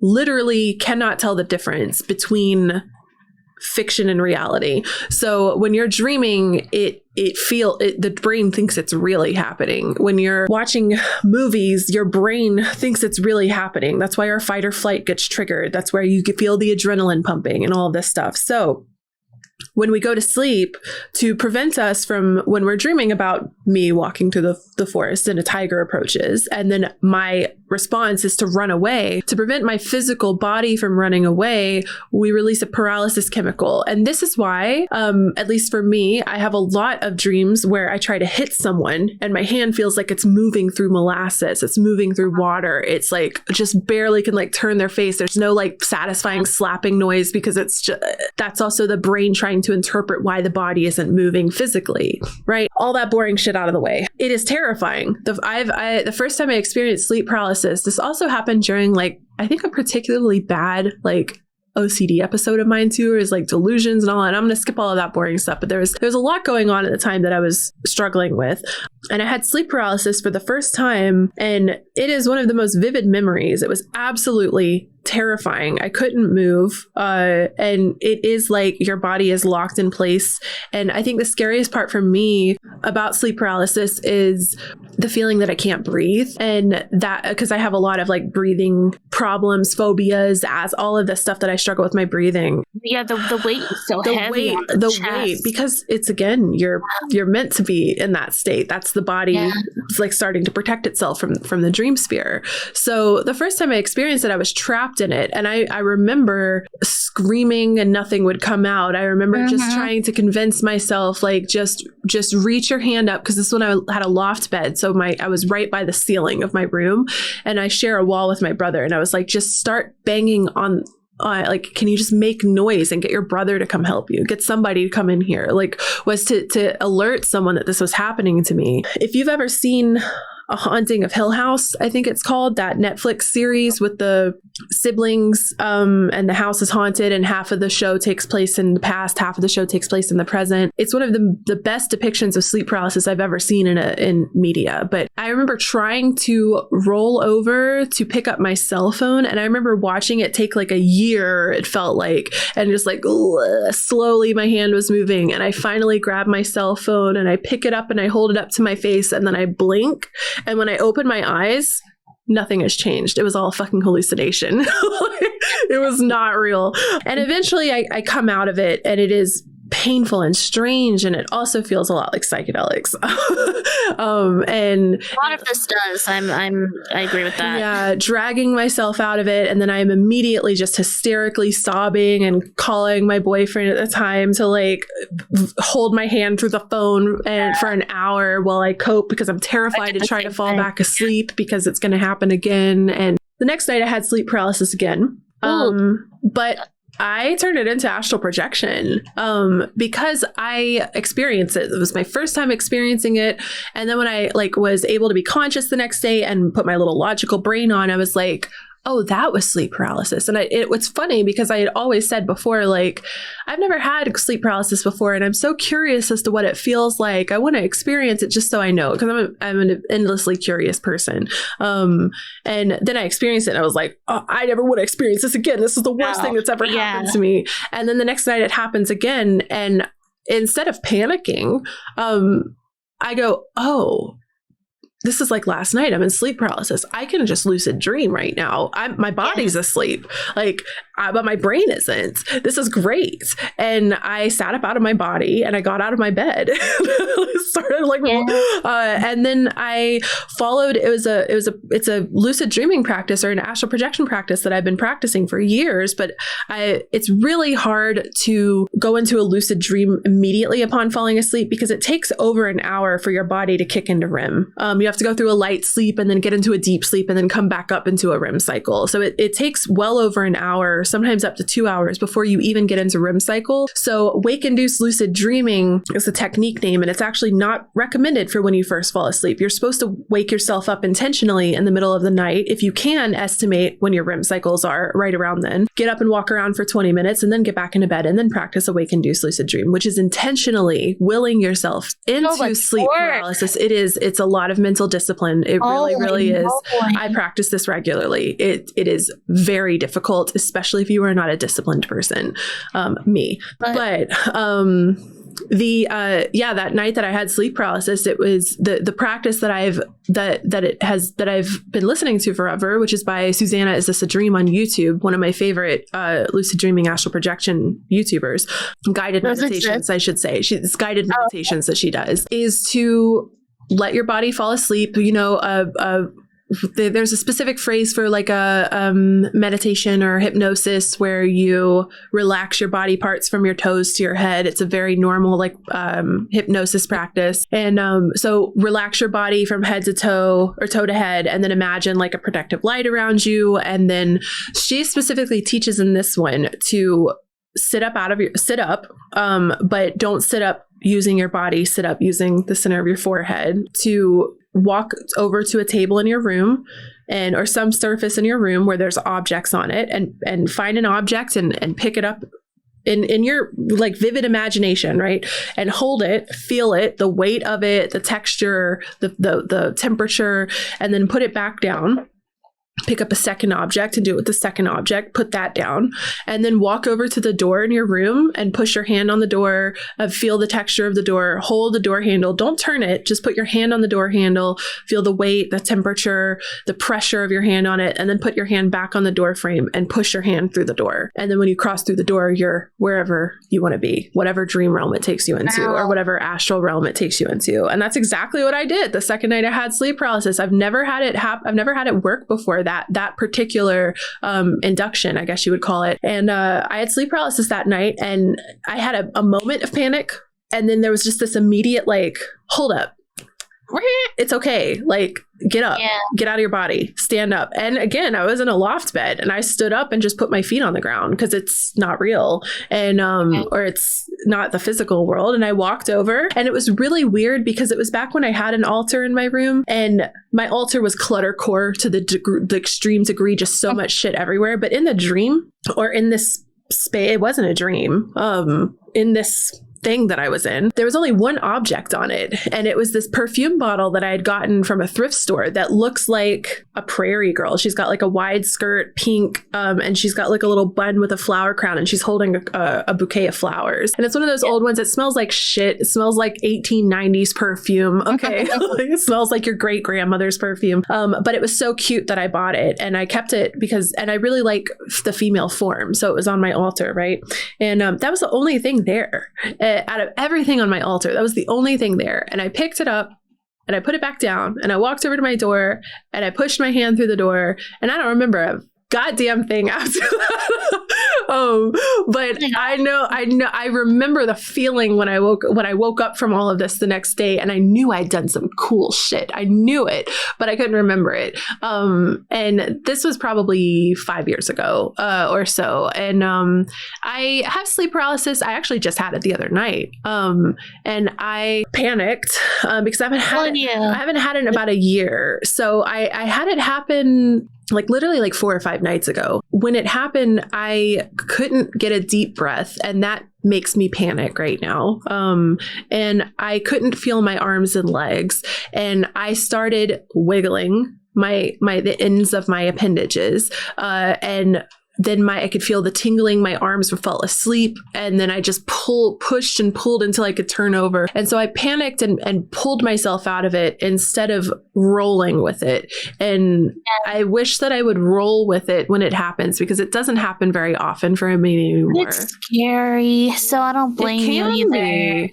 It's a scary little space to be in. I think that's like a mental discipline that would have to come in too. That was not something I was ready to conquer after a week of insomnia. Personally, and once again, like I didn't know that for a long time, because I've been dreaming so lucidly for so long. Like when there was like things I was like teaching people how to lucid dream, it was like, how can you even learn to do that? I couldn't even begin to. It makes me think of when I did that Twitch tutorial video, how to talk to yourself and know it was there, and I featured 6 streamers in it who were natural entertainers, honestly, and blew up. They were very popular YouTubers, and Markiplier was one of the people that I featured in it, and that video went viral that I did, and he eventually watched it, and someone had asked him about it in his live stream, and he commented on it, and he was bro was flabbergasted, and he was like, I don't even understand how people need to be taught how to do this. When I first saw this part of this video with me in it, I was just like, so like, people don't know how to do this. That's what it sounds like if you don't know how to exist without doing it, you could never teach someone how to do it, is how I feel about it. And so I was amazed to find out like things like REM induced lucid dreaming, or whatever it's called, like that it is something that you can choose to participate in, and like consistently, even for someone who doesn't normally do it.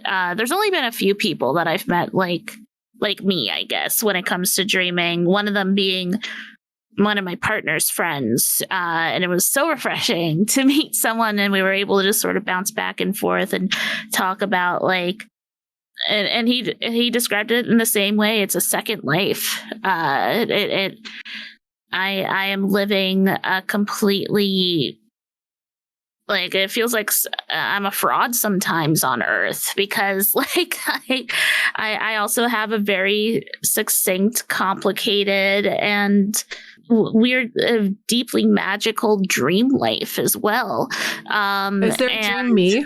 No, actually. Hell yeah, I'm the only one. I'm trying to think. You have shown up in dreams as you, but like the reoccurring characters in my dreams are usually, like I said, fictional, or my family. Those are the big ones. Like, I don't even really dream about my partner that much. Cooper showed up in my dream for the first time ever. Yeah, my puppy. Like, for the first time ever, like a few months ago. And I was like, you made the cut, bud. You're in my dream world. You did it. I thought that was interesting. But yeah, a lot of, and I have a lot of dream characters that like just don't exist anywhere else. Yeah. It's like, conceptually, I guess maybe they do, but like none that I can create connections to. So I like this question from Jackaroo in chat that says, what if your dreams are taking a shift for another life of yours? Oh, I think about that a lot. So, yeah. Have you ever practiced intentional sleep deprivation? No. No. Neither. Never mind. I have multiple times. But I'm also someone who pulls all-nighters sometimes. But I mean, I'm an intensely curious person, and sleep deprivation is literally a torture technique. So do not recommend, first of all. But not endorsed. I think that I stayed up for like 4 days in a row when I was in my teenage years.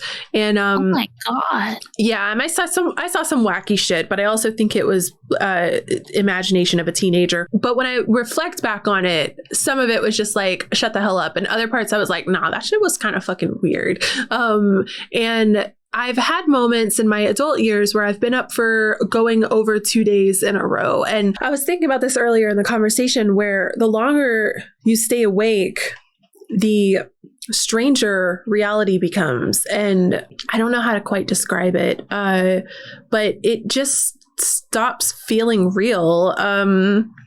foggy is another word I would use, and dull, senses are dulled. So, and of course, like you're not meant to stay up for a long time because sleeping literally lets the body heal and rejuvenate itself. But I was thinking about that, and I was like, I mean, I think you literally die if you go long enough without sleeping. Yeah, I don't know exactly, but I was thinking about that in terms of this question, how we have, maybe, this is just me thinking, maybe we have to sleep.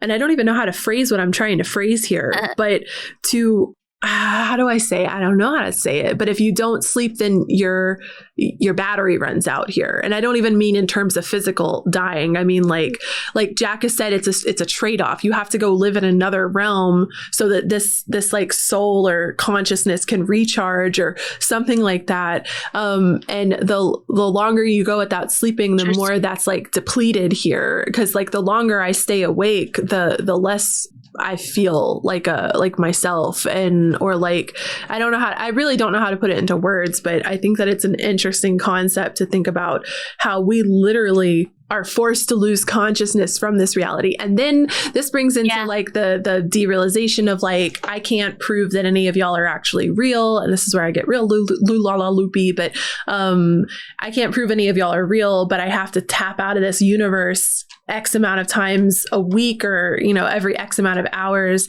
I literally have to disconnect, unplug from the VR world that I'm in here so that it can recharge. Maybe y'all can't exist. Maybe y'all have to recharge and I have to shut down so that this world can refresh itself. You know what I mean? Like I've had conversations with dream people before where it's like, no, don't go yet. I'm like in the middle of something. They're like, you can't wake up yet, because then all this kind of goes on pause. And like I said, there's a big sense of continuity in my dreams. It's not all the time, but it's very common, like I said, for me to park and then resume where I left off. And I've definitely had dream people be like, listen, like if you go now, like, when are you going to be back? Because we got shit to do. And I've always found that very interesting to think about. Just like, and I've woken up the next day and I miss dream people. You know, I miss them. I have vivid memories of some of my dream connections and thoughts and feelings about them, where it's like I'm mourning a friend. I'm mourning someone who I connected with over multiple dreams, and it's very common for me to be like, I wonder what they're up to now. So I could definitely assign myself to that there's multiple levels of consciousness and of like weaving, I guess, between whatever the hell this is, whatever the hell this dream world nonsense is. I just read in chat too, I'm seeing deja vu, and I want to bring that up as well real quick. Deja vu is so like, what does deja vu mean to you, both of you? I don't necessarily relate it with dreams personally. Really? I do. So I get a lot of deja vu that sometimes it's specifically something I did dream. I get a lot of like, and sometimes it's like, I dreamt this like 10 years ago and I get this feeling like, I remember this. Like it's specifically, but it always brings me back to that dream like feeling. It's very, it definitely feels, and that's how I get deja vu about 3 to 5 times a day. It's pretty common, some stronger than others, but like I feel like I'm constantly like weaving between these spaces, and I've heard people be like, I haven't experienced deja vu in years, and I'm like, the hell? Like I feel like I'm constantly reliving and remembering things, and it's I don't think it's totally adjacent to dreams, but the feeling is so similar. I think that it's dreamy. Like I experience it because of my dreams, so it is tied to me being like in that dream state. I can see how it wouldn't appear to everyone in that and way. again, much of this conversation is subjective. It's fully like based on your own experience and how you associate things with other things. Like for me, when deja vu happens, like when I get a lot of deja vu happening, it's often like it's a sign that I'm on the right path. I'm doing the right things, even if it's deja vu about the most mundane things. Is like this is like how I'm supposed to be going about things in my life at the moment. And when I don't experience a lot of deja vu, I'm like, okay, what in my life needs to be changed?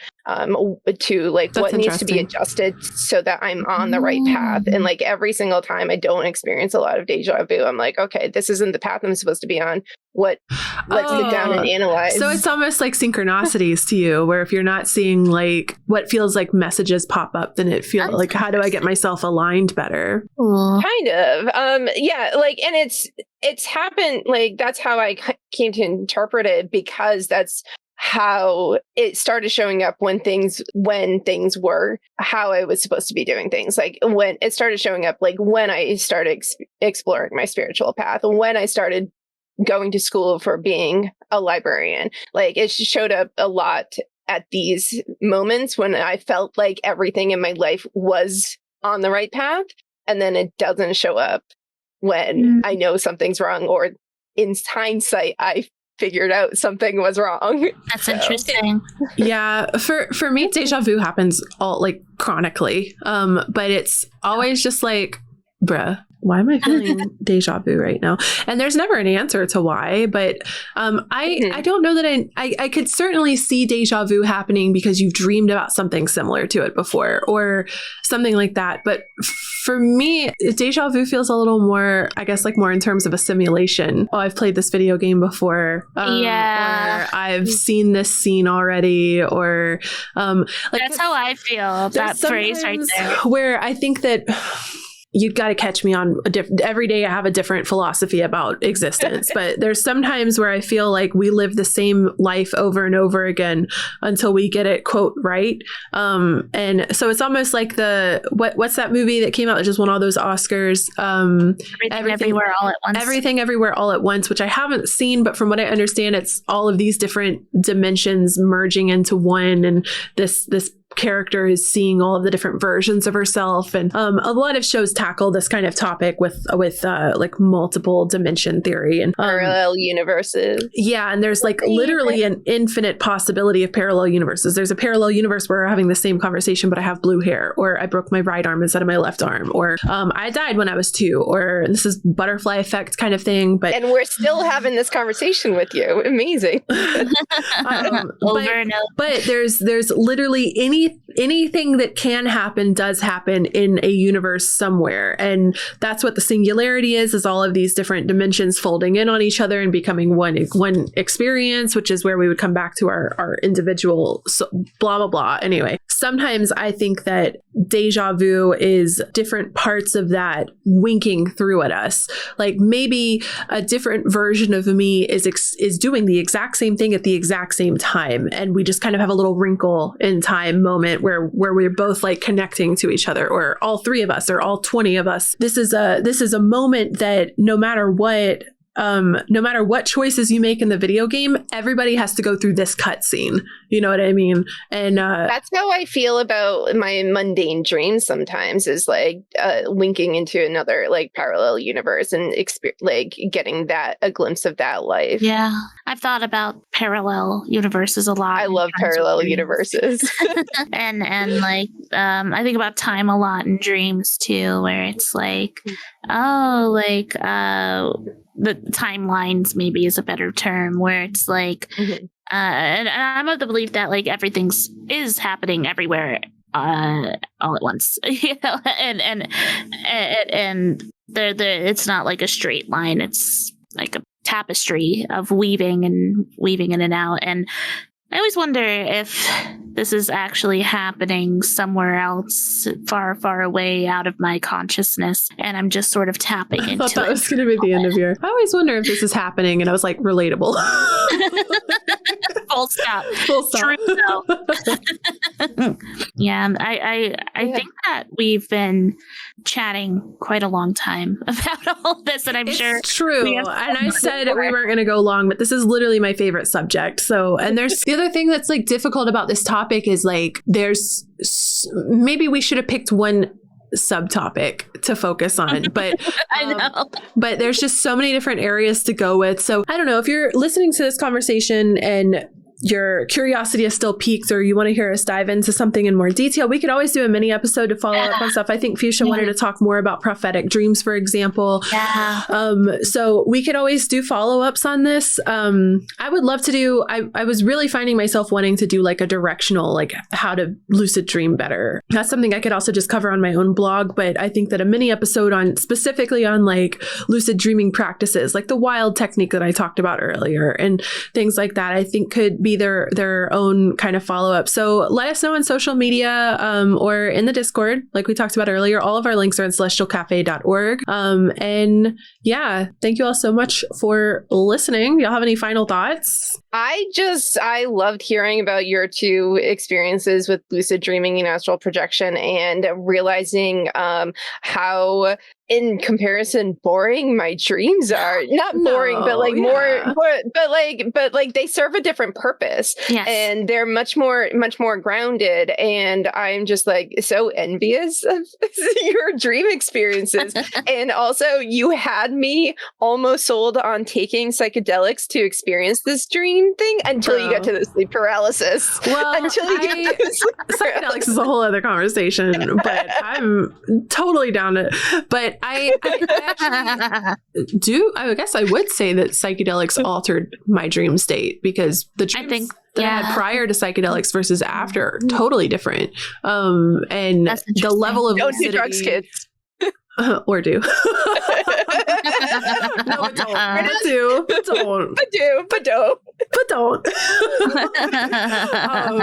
But yeah, I know I talk about them a lot. I can't talk about my spiritual awakening was because of psychedelics. I can't talk about a lot of my spirituality without discussing it, but I'm not trying to, what do they call it? Like glamorize like drugs or anything. I would urge like high caution and education. Educate the fuck out of yourself before you get into it. Because man, I was just a dumbass little idiot, and who knows. But I also don't think that they're necessary for any of this stuff. And that's another thing. Like dreams or spirituality aside, I think that just happened to be part of my path. But whoever I'm sharing deja vu with is probably didn't have to have it at all. Maybe I had like a near death experience from a car crash instead or something that like did the little like wake up, grab your brush, put a little makeup. I think I'm just twisted.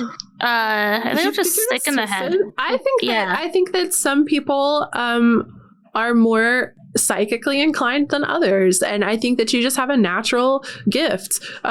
So like your mom may have like the ability to like talk with ancestors or whichever family member you said it was, and yours sounds different. I would urge you to, I want to manipulate you through your own dream world as to like, well, ask them questions, like figure out the secrets of the universe, you know, like I've definitely had some interesting interactions with my dream people. And my dreams have shaped me as a person, as of my daydreams. It's a really important pivotal part of who I am, and it's hard to put into words. I'm learning today because it's also hard because we've also all been taught that talking about dreams, hearing people's dreams is boring. That's such a common thing. So like I've just exactly. So I just usually keep my mouth shut and I keep it close to my chest, and so it's not something I usually talk about out loud. So it's been interesting for me to sort of wax poetic about my second life.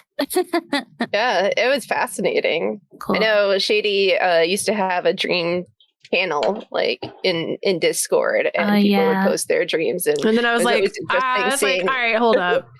It was like very it was very just get down and dirty sharing their sexual shit, and I'm like, keep that to yourself, bro. Like but some people have really interesting dreams, and I'm like, wow, your experiences are nothing like mine. And I didn't know you have like actual vivid daydreams. I'm missing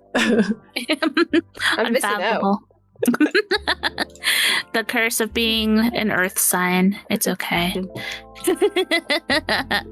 No, but what you have is just as important. Sometimes I wish I could just chill. I know, like just take in life. That's the thing is, like, I feel like there's different parts of my life where I turn it off and I turn it on.